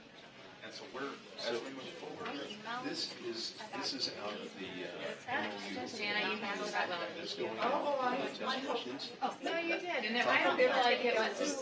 I hope that my asking questions, I don't ever want to come across as cross-examining, so I feel bad that they're sitting there feeling like they have to answer me. That was a little awkward, so we probably should have done that. Because that makes them feel like they're like the witness that I feel like it wasn't. I mean, I know people get annoyed hearing my perspective, and that's fine. But I don't feel like someone else did.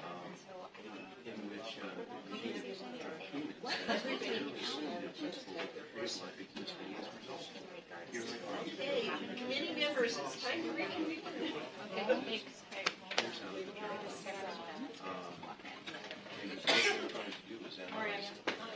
Okay, thank you, thank you.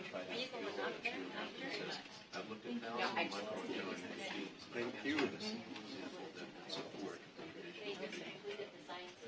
So, it's okay to say this is like many scientists when we first look at the data on both sides, but this has come to a dogmatic approach. Right, that's what's important.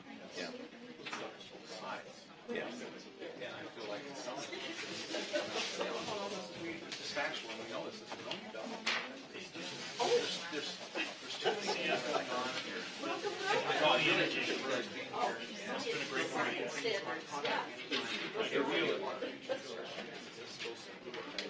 There will be me, listen to Michelle, Lisa, Spencer, and Carolyn, that will have some concerns. We don't go back to you guys and go back to this. So we need your input as that. I only have one copy of this sheet. Here's a copy of that sheet. You sent me this. You sent I read that. Oh, really? Oh, yeah. Okay, you're the one that sent it. I would talk over the phone. Okay. Do you remember that? I don't. Well, I would talk over the phone. I remember talking on the phone, but I don't remember. Excellent. Great. Anyways, I got to run in. Yeah, sure. All right, we'll reconvene our committee meeting at this point. The next item on our agenda is Digital Teaching and Learning Qualified Grant. This is an information item, and our staff member, Sarah Young, is here to report to us.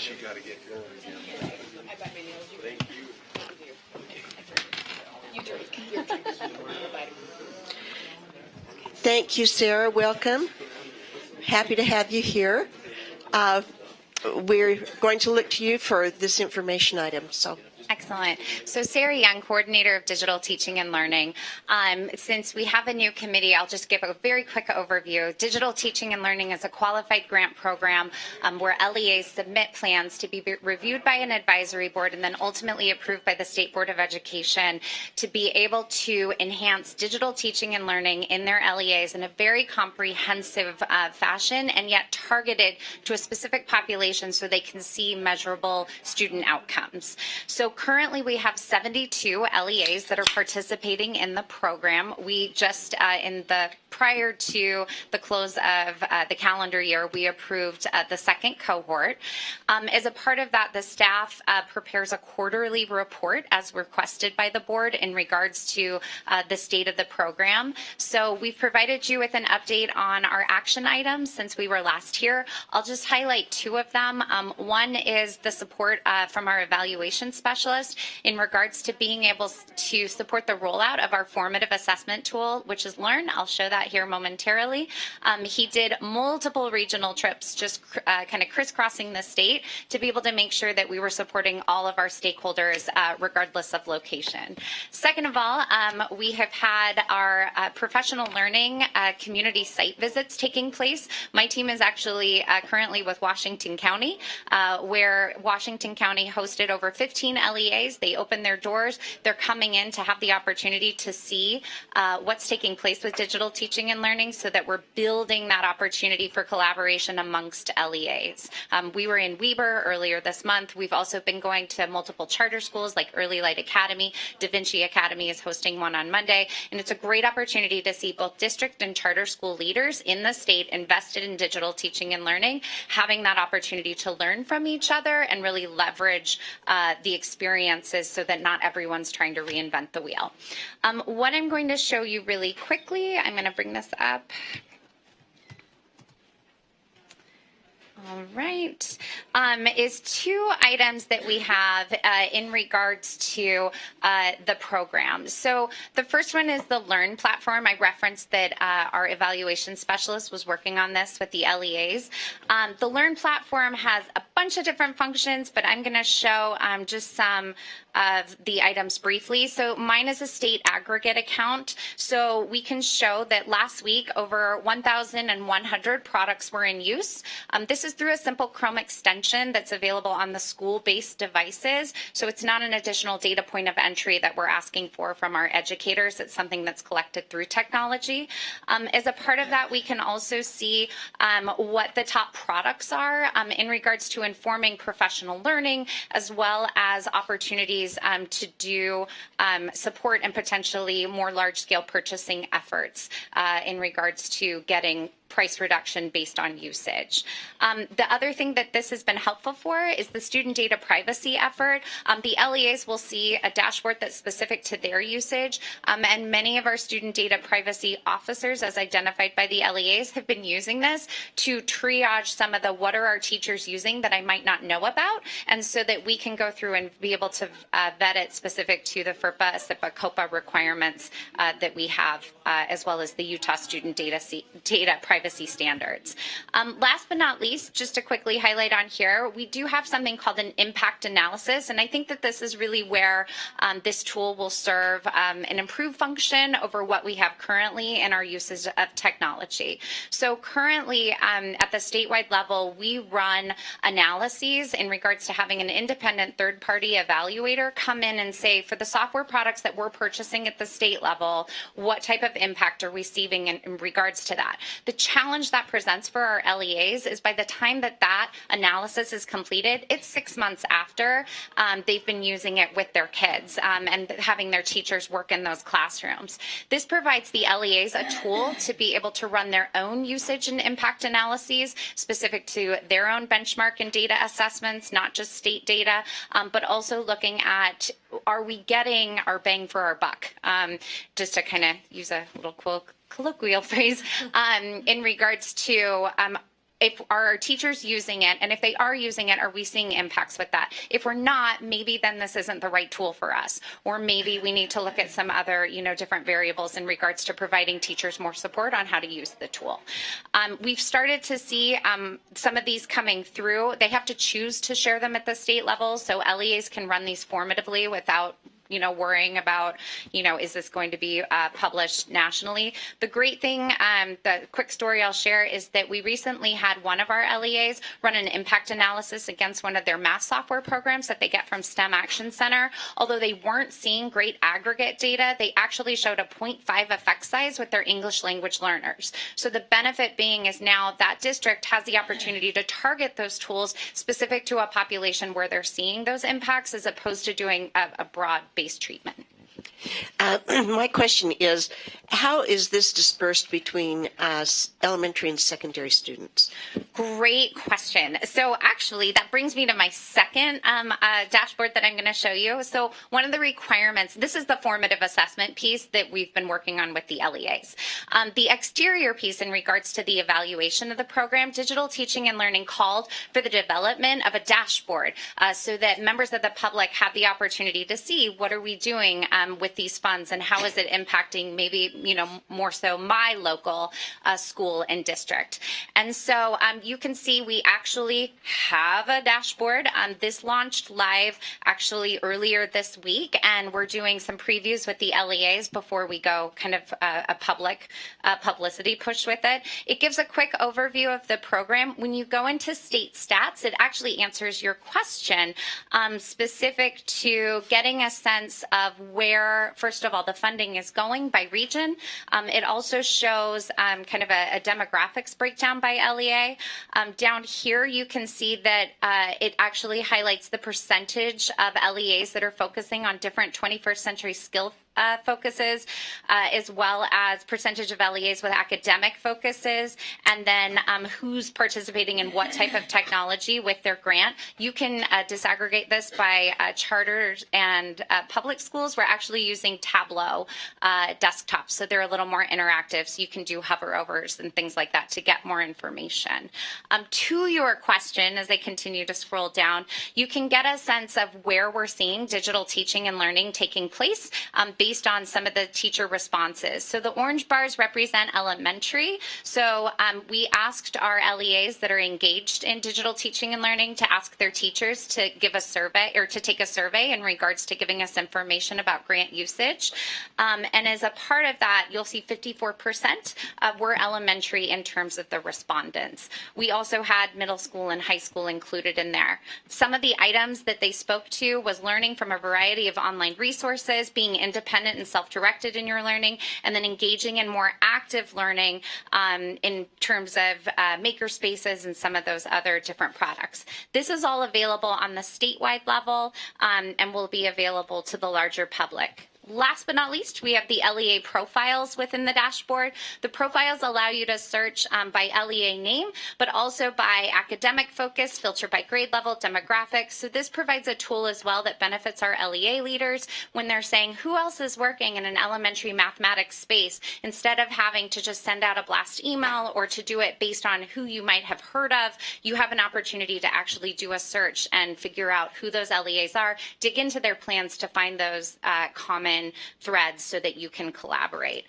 Within the individual LEAs, you can see that it provides their funding for the fiscal year. It also has their implementation plan and vision. And then we get into outcomes. So the outcomes are specific to what's been articulated, what their goal is associated with the use of these funds. When you drill into those, here he is. It speaks to what their actual target is, and then below you'll see there's an opportunity for them to add measurement instruments to be able to articulate and upload evidence. So as we get further into the program, then each LEA will be able to say, here's our evidence to show we met our personalized learning target. This program's very different than most of our state programs because LEAs are setting their own goals. So it's very much personalized as opposed to saying there's one statewide target that everyone needs to hit. And this is in 72 of how many LEAs in the state? So in terms of, I'm going to break it down. So we actually have 40 of our 41 districts that are participating. Okay. However, we have a smaller group of charter schools, and a lot of that has to do with their funding level. Because it's a qualified grant, the money's distributed based on enrollment. At a $10 million funds level, we have certain LEAs who their comprehensive fund, if they submitted a plan which has 54 elements, would be less than $2,000. And so it's just one of those not worth the work in regards to gaining access to those funds. Thank you. If you go in terms of the LEAs, you'll see that I can click on an LEA dashboard report, and here it's going to give me the information that I showed you on the state page, but specific to the LEA. So if you're interested in kind of how did my LEA respond and how are they doing, you actually have an opportunity to drill down to that data so that, again, you have access to the information that's most relevant to you. So this is my update. I'm happy to answer any questions. All right. Are there questions, concerns from the committee? None. Well, I think this is a great thing. It's funded at $7 million of ongoing money. And there's apparently a $1 million cushion. Is that to bring on additional people? Or is that to compensate for growth? How do you plan to use that money? So digital teaching and learning actually has a $10 million ongoing appropriation. Oh, okay. And so in the original appropriation, we had $10 million ongoing, $5 million one time. That was not renewed this past year. We do have an ask with the State Board of Education to expand the funds that are going to LEAs for this upcoming year, and we're just kind of waiting to see how that transpires. The message we're hearing from the LEAs is pretty loud and clear. Most of them would like to expand to other populations. I can actually use Weber as an example. They were doing the work originally in the middle school setting, and their plan was to wait until year 2 to do the high school. The high school principals and teachers heard about what was going on and started banging down the door, basically saying, like, no, we're going to go now. So I think that we're seeing a lot of interest and a high interest in regards to being able to take these plans and scale them using the lessons learned from the beginning. And it's just a question about resource availability. All right. Thank you very much. So question, Board Member Ellis. Thank you. I know at the beginning there was some criticism by some of our legislators. Do you feel like those have been adequately addressed? I am not saying I agree or line up with the criticism. Yeah. I'm just wanting to know how you've moved forward with that. Sure. I know there's a lot of talk about fidelity, which... Yes, there is.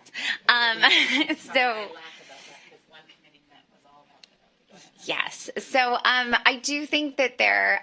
So if I could couch it appropriately, early on, there's this huge projected technology fund of $100 million. And I think that gained a lot of interest, not just here within the state, but also nationally in regards to individuals who saw this as an opportunity to be able to partner with our Utah LEAs.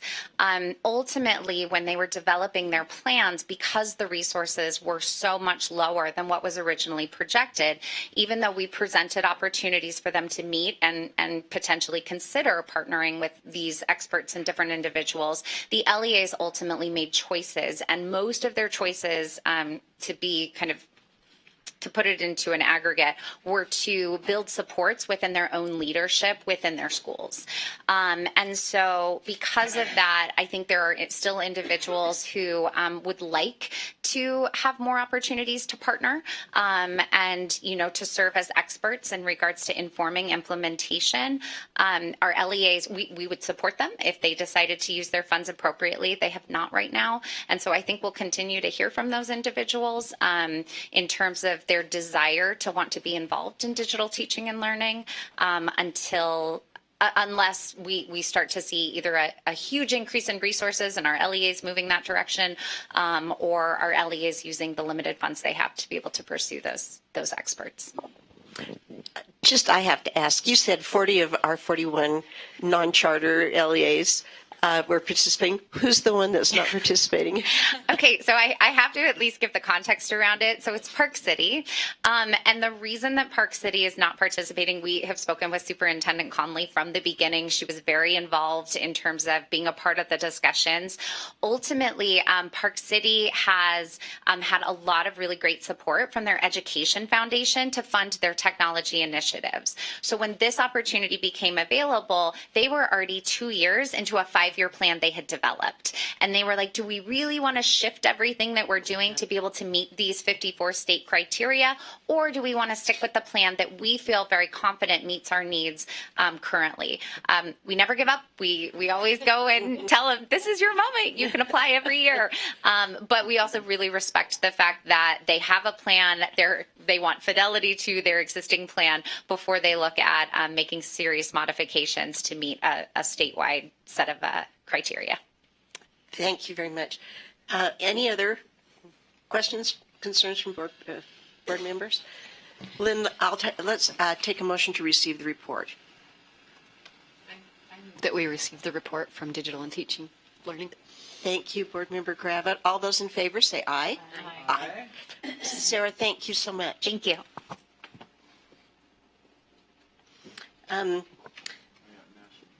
Now we are dealing with two rules that we had before us last month as one rule, and we requested that they separate these rules, bring them back. Staff has taken our suggestions to heart, and I believe Travis Rawlings is here to present this for us, and he can let us know.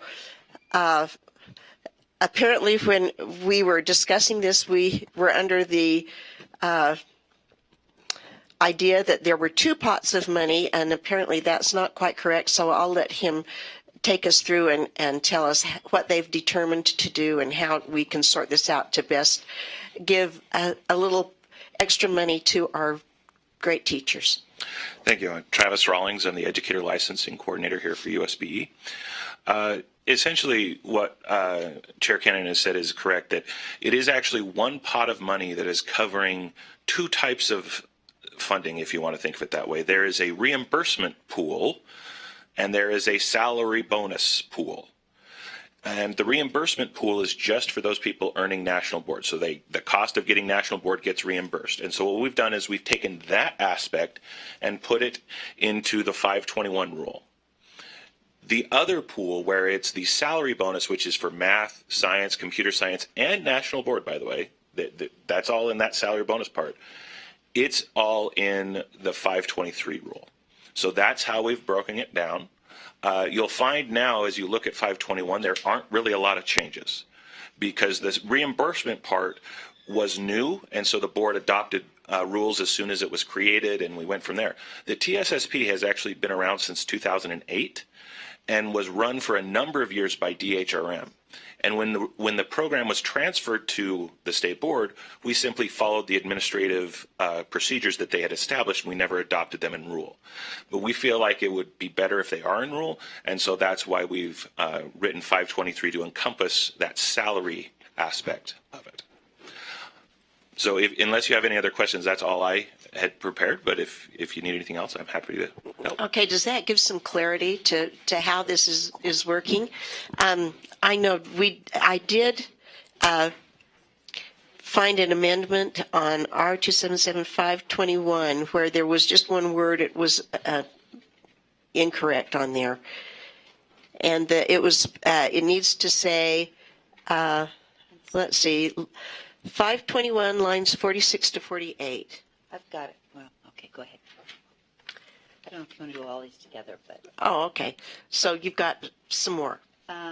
Yeah, a couple, and then I wanted to propose some amendments, but I'm looking for the statute, and it's almost impossible with. Oh, I have the crosswalk if you need it. Yeah, I was just looking for the statute 17A 156. I have to do it all the time, so I've got it on my desktop. Give me just a second. Yeah. Okay, so it looks like the amendment I wanted to make has already been taken care of. And there are two other grammatical things. Okay. On line 59, it should be is instead of are substantially equivalent, because you've got whether the applicant has a degree or degree major that is substantially equivalent.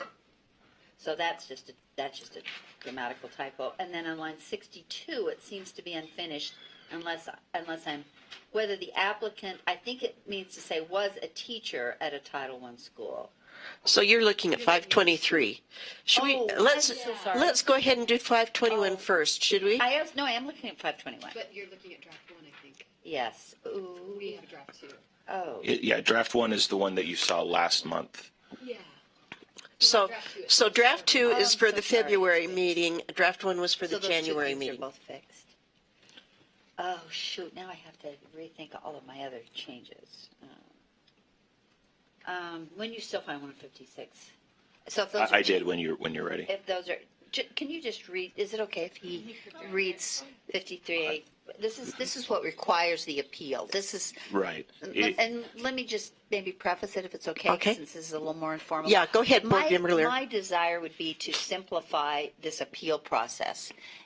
Depending on what the statute says, I think that this feels unnecessarily burdensome, and I would like the two. I like the idea of the two board staff members making a recommendation to the superintendent based on their review, and then the superintendent making a decision without an additional appeal step.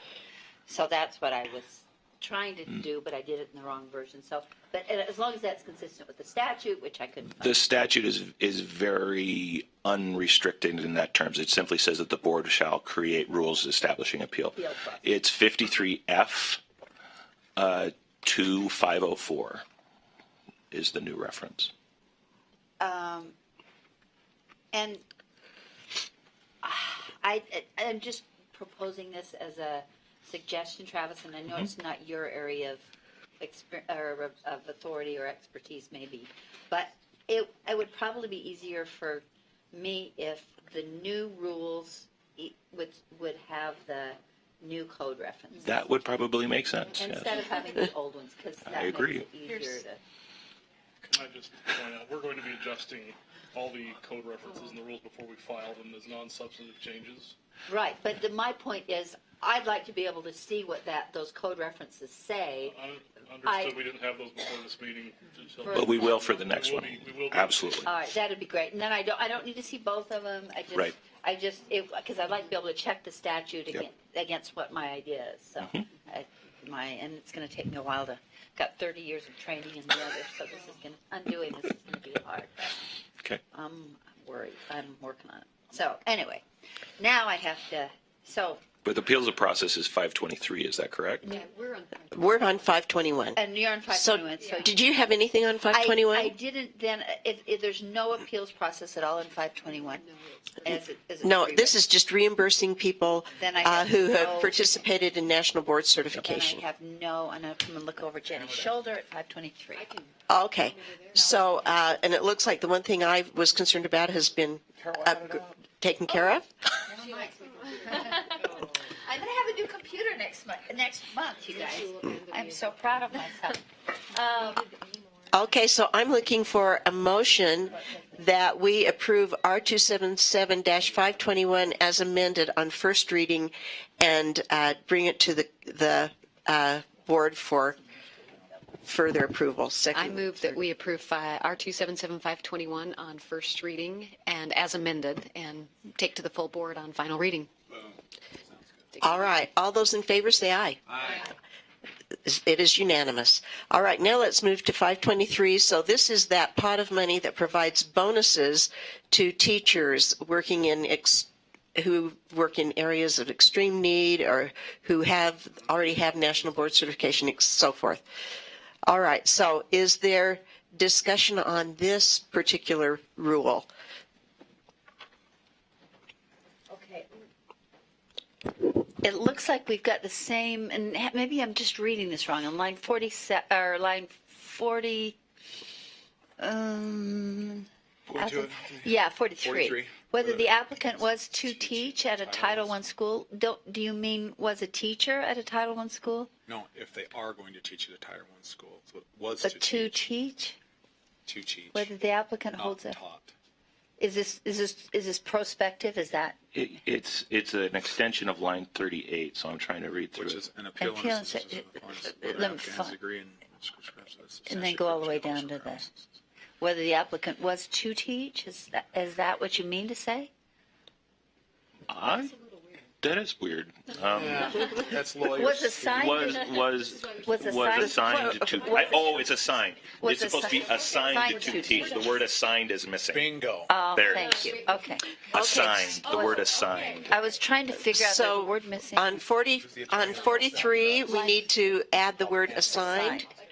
Was assigned to teach, correct? Correct. Okay. Okay, then I think the rest of and I'm It's semantics. apologize for this, but if we have to have an appeal process, which apparently the statute says we do, my druthers would be to have an appeals process that's as simple as possible, which not to overburden the superintendent, but I do appreciate her desire to have to perhaps other people process this, make a recommendation to her, as opposed to the superintendent being expected to do or even assigning random people that we have no idea who they are, doing the research to then help her make that decision. So I think the language that I have from the old draft will still translate. May I respond to the concern? Oh, sure. Madam Chair, is that all right? Yes, please go ahead. One of the things I wanted to mention is, so the appeals under this process are currently, they are whether or not a degree is substantially equivalent to a degree in X. Right. Those are the appeals we hear. The other things are in there just in case something odd happens, but it really is about, is this degree equivalent? And the reason we worded this the way we did was because inevitably in that process, it's, well, you don't think my degree is equivalent. Who do I ask now? And who do I ask now? And who do I ask now? And so it would always go from, you know, in practice, what happens is the licensing staff gets together and reviews these transcripts as a group and makes a determination. But then ultimately that person then immediately, as soon as we tell them, we're sorry, it doesn't work, who do I go to now? And I go to the superintendent, or I go to my legislator, or I go to my board member. And so that's why we did it as specifically as we did.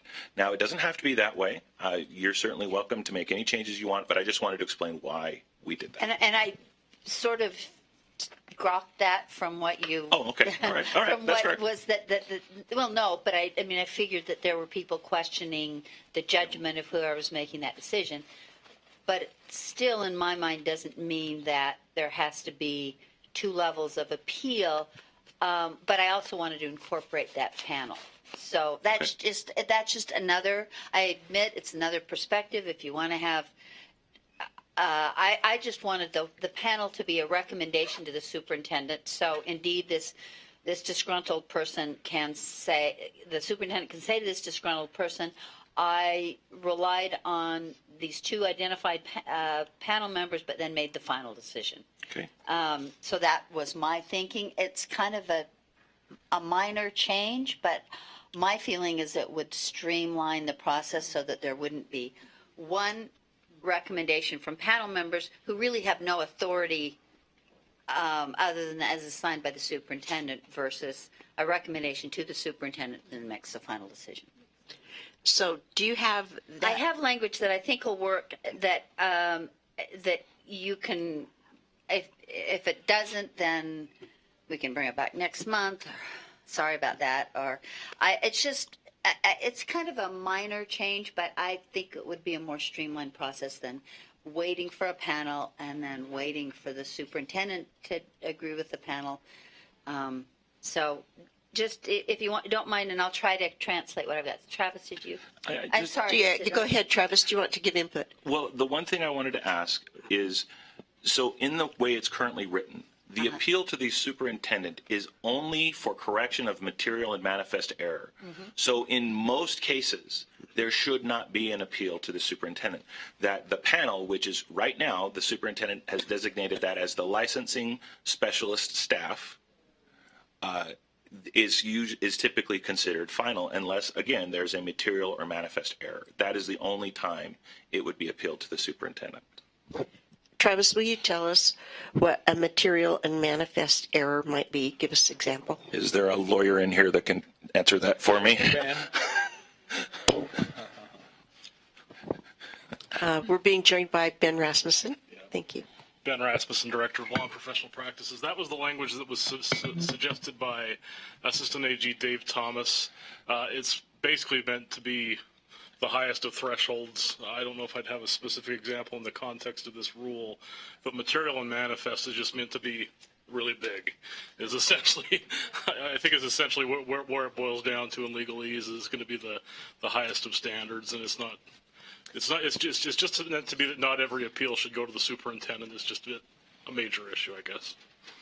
Okay, Carol, and then how does that dovetail with what you're thinking about? It doesn't change my thinking that it needs to be, that it could still be two people of the superintendent's designation review it, make a recommendation to her.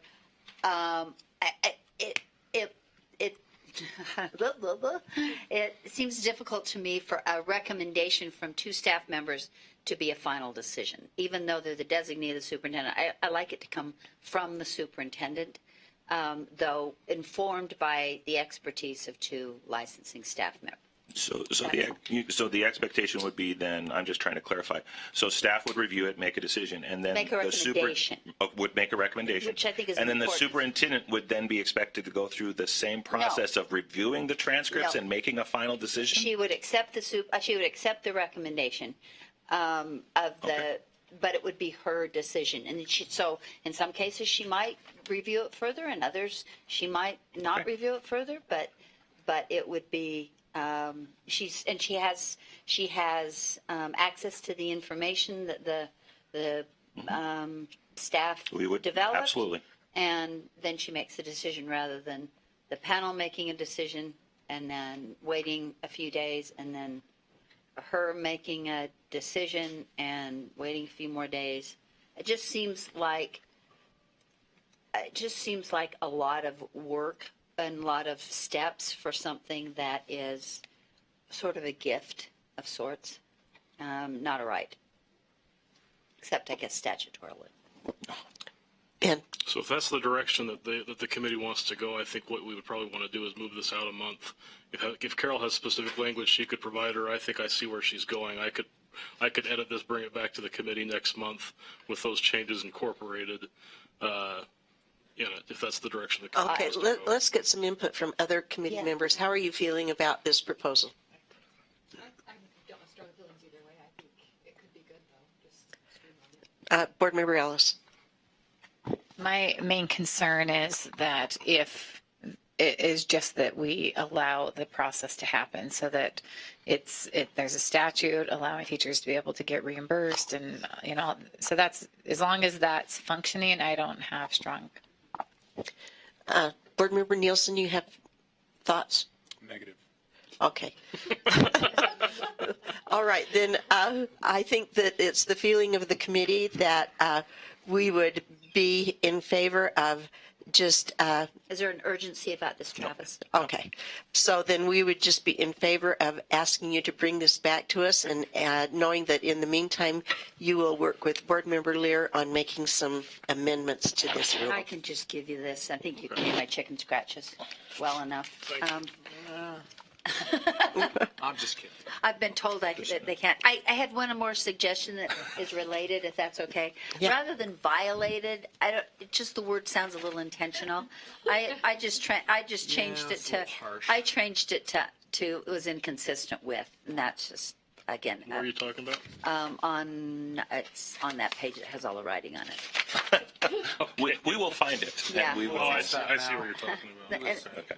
And We will look at that. that's yeah. just a stylistic kind of thought, but again, I'm not trying to throw monkey wrenches into things, but I just thought that I like the superintendent making the decision. I don't like resting with I like her making it on the recommendation of someone else. So, thanks. Okay, Thanks, Travis. thank you for your work. We'll look forward to seeing you in March. Next month. Yes. Okay, so 3.8 is an information item for us, and I think Brian Olmstead is here to talk to us about this. This was discussed in the full board meeting. If you remember the discussion we had about defining alternative schools and so forth, they went to work on what we had asked them to do and gave a presentation to us yesterday. So that is, I believe, where we are, and we'll turn to you, Brian, for any information further you wish to give to the committee. Brian Olmstead, Executive Coordinator of Student Advocacy Services. And yes, yesterday you heard the first step of what I turned into a three-prong ask. And so the other items that we are still working on as a work group is a definition. That work's been started. We're gathering historical definitions and methods. The idea of alternative schools is complicated. So I appreciate the nonviolent atmosphere that's here today. Yes. I don't want to believe people do bad things. It's a good catch. And We've looked at, there's some national work on definition. We have a state association of alternative educators. They're working on a definition. We have our own definitions that we've used historically, and so we're compiling that, working on that. And also, after we figure out a definition as a working group, then we'll look at the process of how a school might raise their hand to say, I'm an alternative school. And so those processes will follow the definition work. But the big lift for this last month was the response about the accountability system. Right, how to include all schools in the accountability system. And yes, and so we took a motion to give them some work to do, and it looks like they worked on that, and then they're going to continue to work on the other concerns the committee had, working on the definition of an alternative school, develop a process to identify which schools would fall under that designation, and then we wanted you to also consider rural schools, how that affects them. Absolutely, yes. Okay. Yes, Board Member Ellis. I just want to echo the sentiments from yesterday, and I really think that this is a great step forward. And so I appreciate all the work that's been done, and just to remember also to take the feedback from yesterday's board meeting. We don't need to revisit any of that, but I appreciate what's been done. I think this is going to be a positive step. Thank you. Yeah, I think Dr. Norman spoke well yesterday to how sometimes processes get you to a place you never imagined. And I think the work that we started on with the accountability system was a great example of that. So we're anxious to stay busy. Board Member Lear. And I just wanted to understand, is this specific to the issues of yesterday's board meeting's discussions for purposes of assessment, or is it a broader, does it have broader implications? Help me with the assessment or accountability. Yeah, accountability. Okay. I always interchange those words, and I shouldn't. So it has to do with school grading and, correct, and how those schools might either play into a LEA's grades or how they might stand alone as graded schools. Right, and especially thinking of our state turnaround program and that law. Right. So it also relates to turnaround. Right, identification for the 3% and different things like that. Okay, right. Then I'm just trying to think how the. I would like to make another recommendation or make a request based on yesterday's discussion, and I asked this, I think a month or two ago, too. But and it's similar to a request that Elisa made on another one of our topics, and that is I would just like to have the opportunity somehow, either by knowing when this group is meeting so I can observe, or I just want to hear the discussion on this a little bit. If there are minutes. I don't really want to listen to a recording. If I could just know when the group is meeting once so I could know what their mindset is. I feel like this is really, really important and feels like more of a detail to some people. So I'd just like to hear some of the discussion in that work group. If I could know when they're meeting. That's all I'm asking. And I promise not to talk. I would just sit there.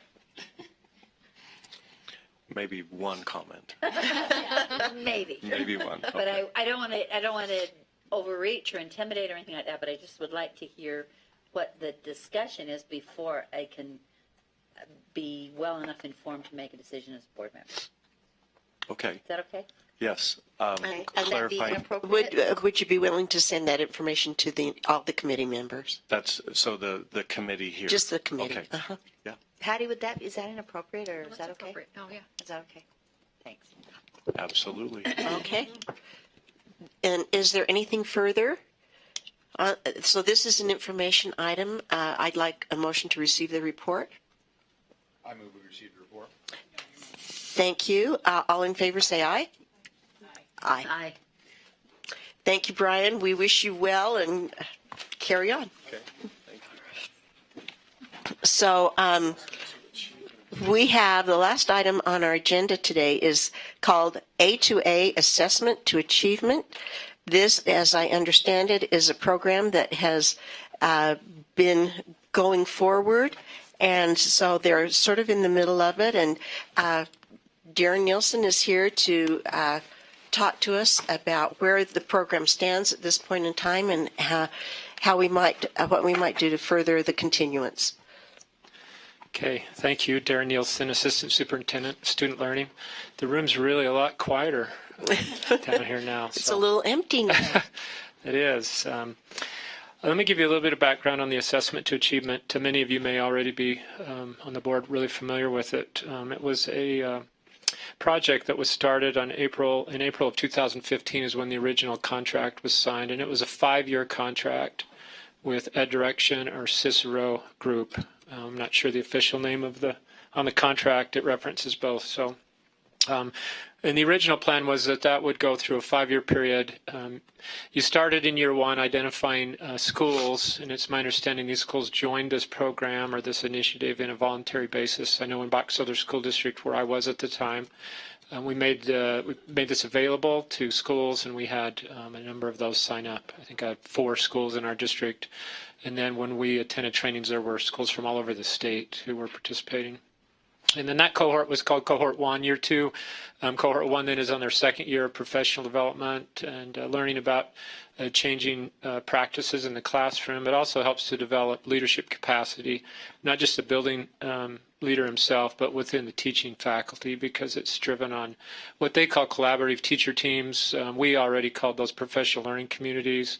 The language was a little different, but the core philosophy of using collaborative teams of teachers to make decisions about student learning and instructional practices based on data that they gathered in a formative manner was really the crux of the program. And then as you continue through the program, you get to year 3, and each year it's designed to gradually release autonomy and responsibility back to the local district to continue with the program, understanding that the state wouldn't fund this indefinitely, right? And so one of the challenges is that the program was terminated. The funding for the program, let me restate that. The funding for the program was reallocated at the October 7th, 2016, I think, 2016 board meeting. There were 2 motions that day. One of those was to cut $1.6 million from the Assessment to Achievement budget and use that money to fund the AIR extension. As you know, we needed to extend that into this year. We originally were going to have a new vendor then. That one failed. There was a second motion that the board stop and repurpose several programs, including the Assessment to Achievement, which would occur in the FY 2018 because the year was already underway. And that motion passed. So that's the history of how the program came about originally. The funding that was used to pay for that was the leasing money, if I understand correctly, that was garnered from the items that Utah teachers developed for our statewide assessment system. And then that leasing money, a portion of that at least, was used to fund this Assessment to Achievement program. One of the challenges that I see coming into this position, and again, I have some biases because I was a member of A2A group. I went through the training. I was a district liaison for one of our Title I schools which participated in A2A, and so I have some personal experience with it, and I have a positive bias towards the program for what it did for Box Elder School District and Mountain View Elementary School, which I worked with. Anyway, the Cohort 2 schools, pulling the program out at the end of this year leaves them incomplete in many ways. Our assessment and accountability office upstairs are already receiving contact from schools who are asking, we know that the program's coming to an end, we were supposed to get another year of support, who do we contact for technical expertise? And I've instructed that staff up there to hold off on our response to that.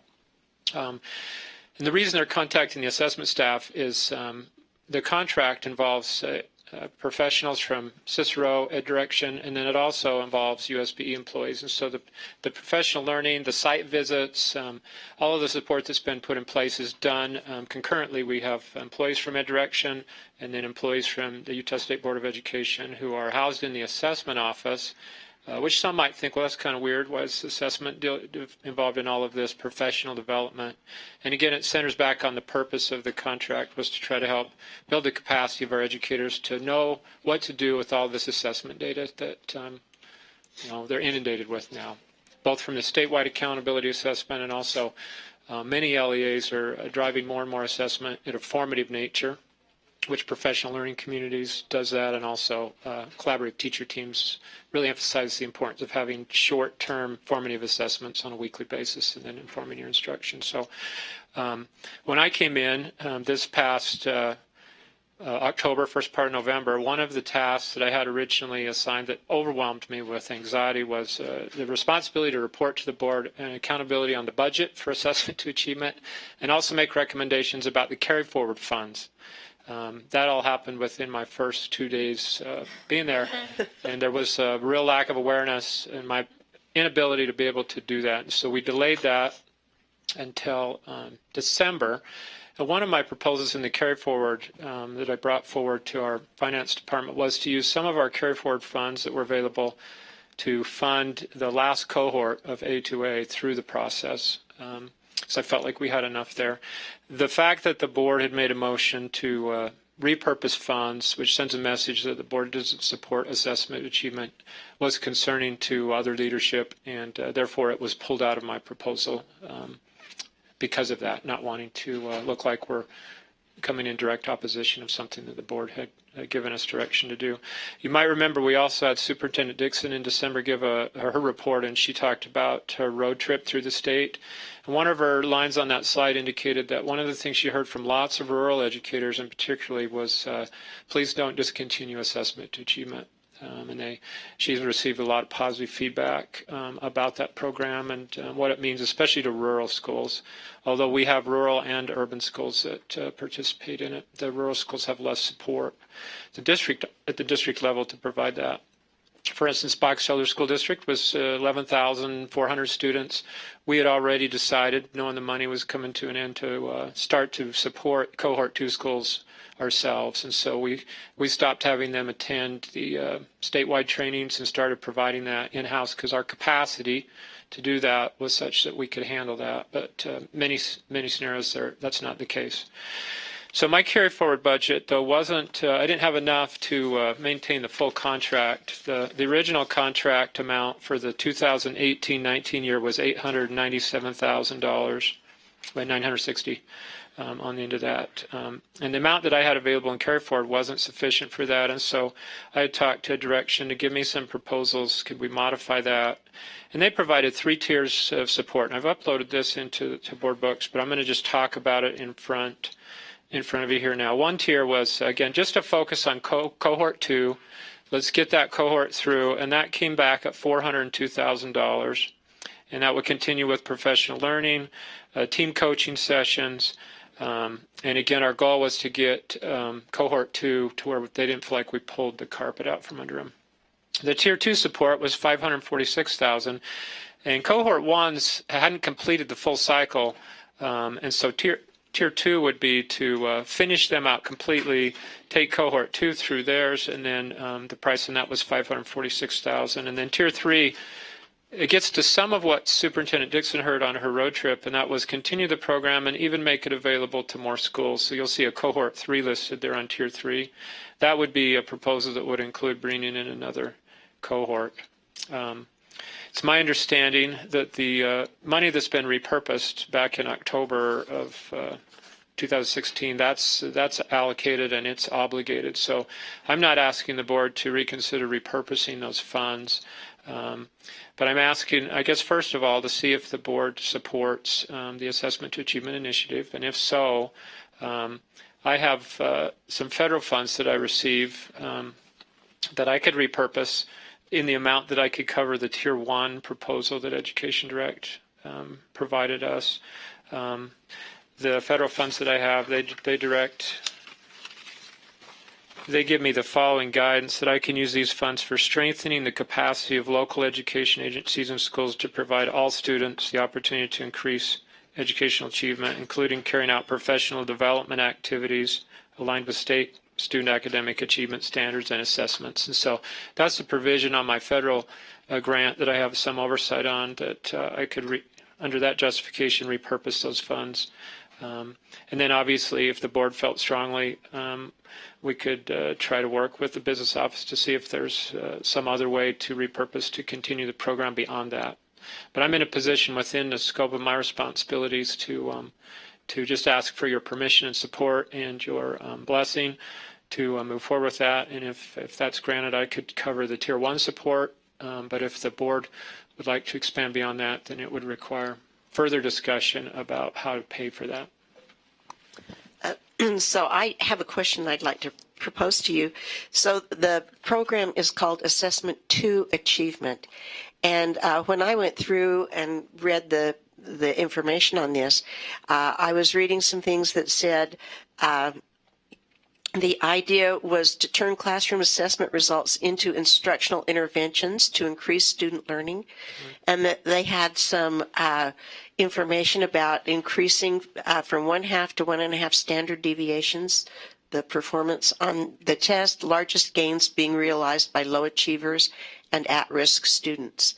Can you speak to that in terms of how utilizing A2A is improving and helping our students achieve? Yeah, let me give my personal example working with Mountain View Elementary School, and then one of the 2 PowerPoints I uploaded shows some data that was gathered from the year 1 implementation. So it's a little bit old. It doesn't include, it was done before I got here too, but it includes a report on the impacts on student learning for year 1, and it has several different slides there. But with Mountain View Elementary, which I indicated before is our most highly impacted school in Box Elder School District, we, and this is the process, we sit down in the spring with the teacher teams and review the statewide accountability assessments at the reporting category level, and we'd identify which area of the core standards was their, what they call the learner center problem, the lowest area of performance in each grade level for language arts and for math. And it was interesting because in most across the school, it was, if I remember right, it was very much the same in each of those. And so then we focus our efforts with A2A moving forward on those areas. And I can tell you that each year that we worked, both the first 2 years I worked with them, that area the following spring was not the lowest area. It wasn't our learner center problem that following spring. In every case, in each grade level, it had moved out of being the lowest reporting category data and had moved up the list, and so then we would refocus on a new one. Along with this, we focus on evidence-based instructional strategies. So Mountain View chose to really improve their abilities with metacognitive strategies, which is one that Hattie has found to have a large effect size. And so they worked on that continually, and then the professional development we received also provided a great deal of support on helping teachers obtain skills with metacognitive strategies in the various grade levels that they teach. So, all right, thank you, Board Member Gravitt. So I think the intent of this program, and let me give you some background. I've heard from a lot of teachers about assessment to achievement. My school itself has been through assessment to achievement, so I have some experience there. I wasn't on one of the teams because I've been a little busy.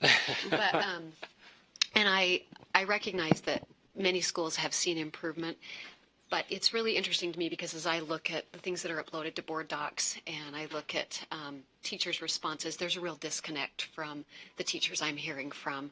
And sometimes philosophically I wonder, do we really need to spend that much money to have somebody come in and tell us how to use data when we have such rich resources in our schools? So let me just give you a perspective. I've asked lots of teachers their perspective, and here's somebody who is a pretty new teacher, and she's very positive, and she said, A2A took me out of my classroom. It does. It takes teachers out of their classroom. We had days where we had 10 teachers out of the classroom. It was bad for our school. And I understand you have to do that sometimes, but it's really hard when teachers are pulled out of their classroom. It's one of the things that I think affects teacher retention is that we're told to be better and better, but then we're not in our classroom where we can actually be better. So she said, A2A took me out of my classroom for training I did not feel was necessary. On multiple occasions, I walked into the day of training with the most positive attitude I could. I wanted to get something from it, but every single time I felt that my time would have been better spent with my students, every single time. A2A felt like a hoop. We were supposed to look at all sorts of data and then work from it using the tools they gave us, but it felt really forced. I felt like despite what they told us, we were looking at number data progress and not student progress. It distracted me from why I was teaching certain things.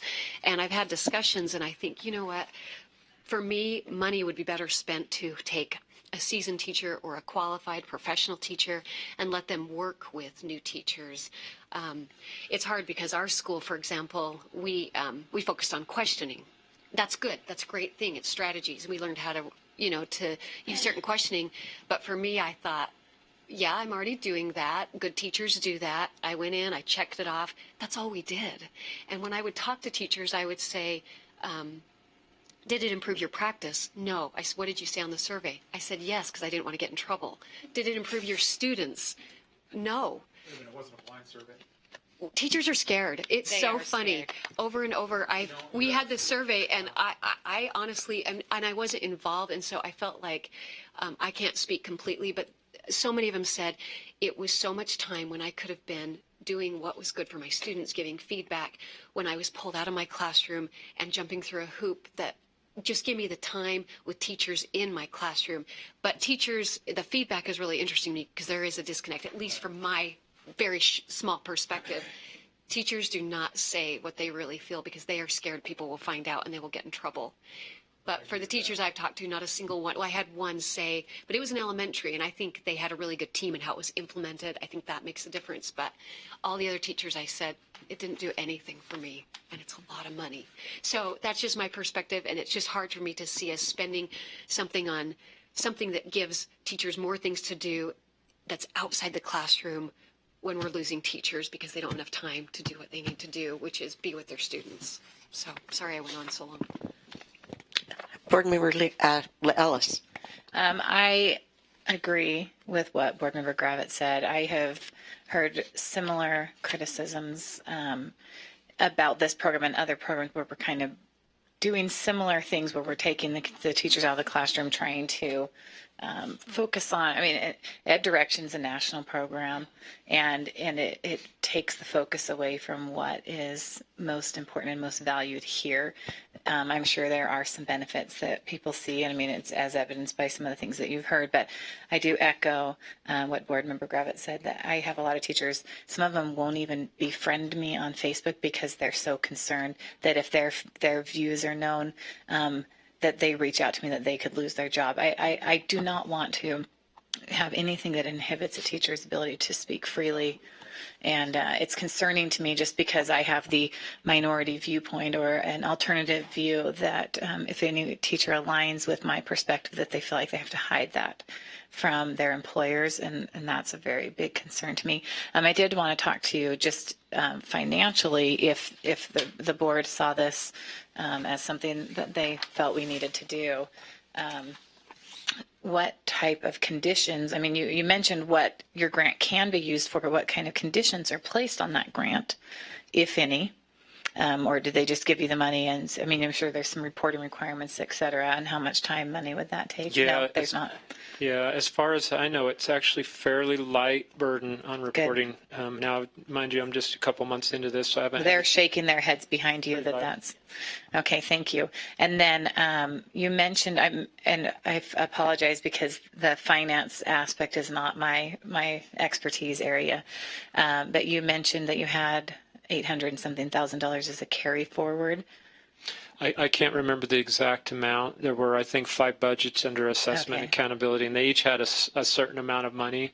I had recommended the $400,000 Tier 1 support in my carry forward. I don't remember the total amount that was in there, though. Well, because then you were mentioning that you could use only the money from the grant to meet the Tier 1 support, and so were you implying that the carry forward amount cannot be used?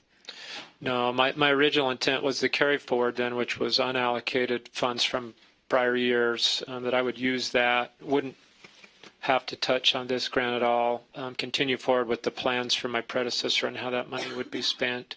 What I'm saying now, though, is since that money was pulled out of my carry forward proposal and it's been reallocated by the finance office to where needs are greatest, if you supported this, I could use, I could repurpose some of these funds enough to get the cohort 2 schools through their group.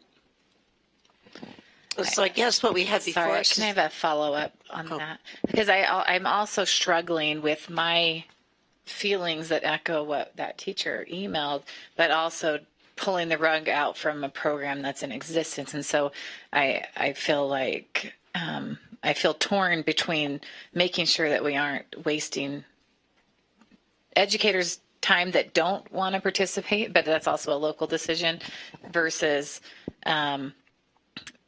pulling the rug out from people that want to continue forward, at least to finish what they're doing. So, So that's pretty much where I was.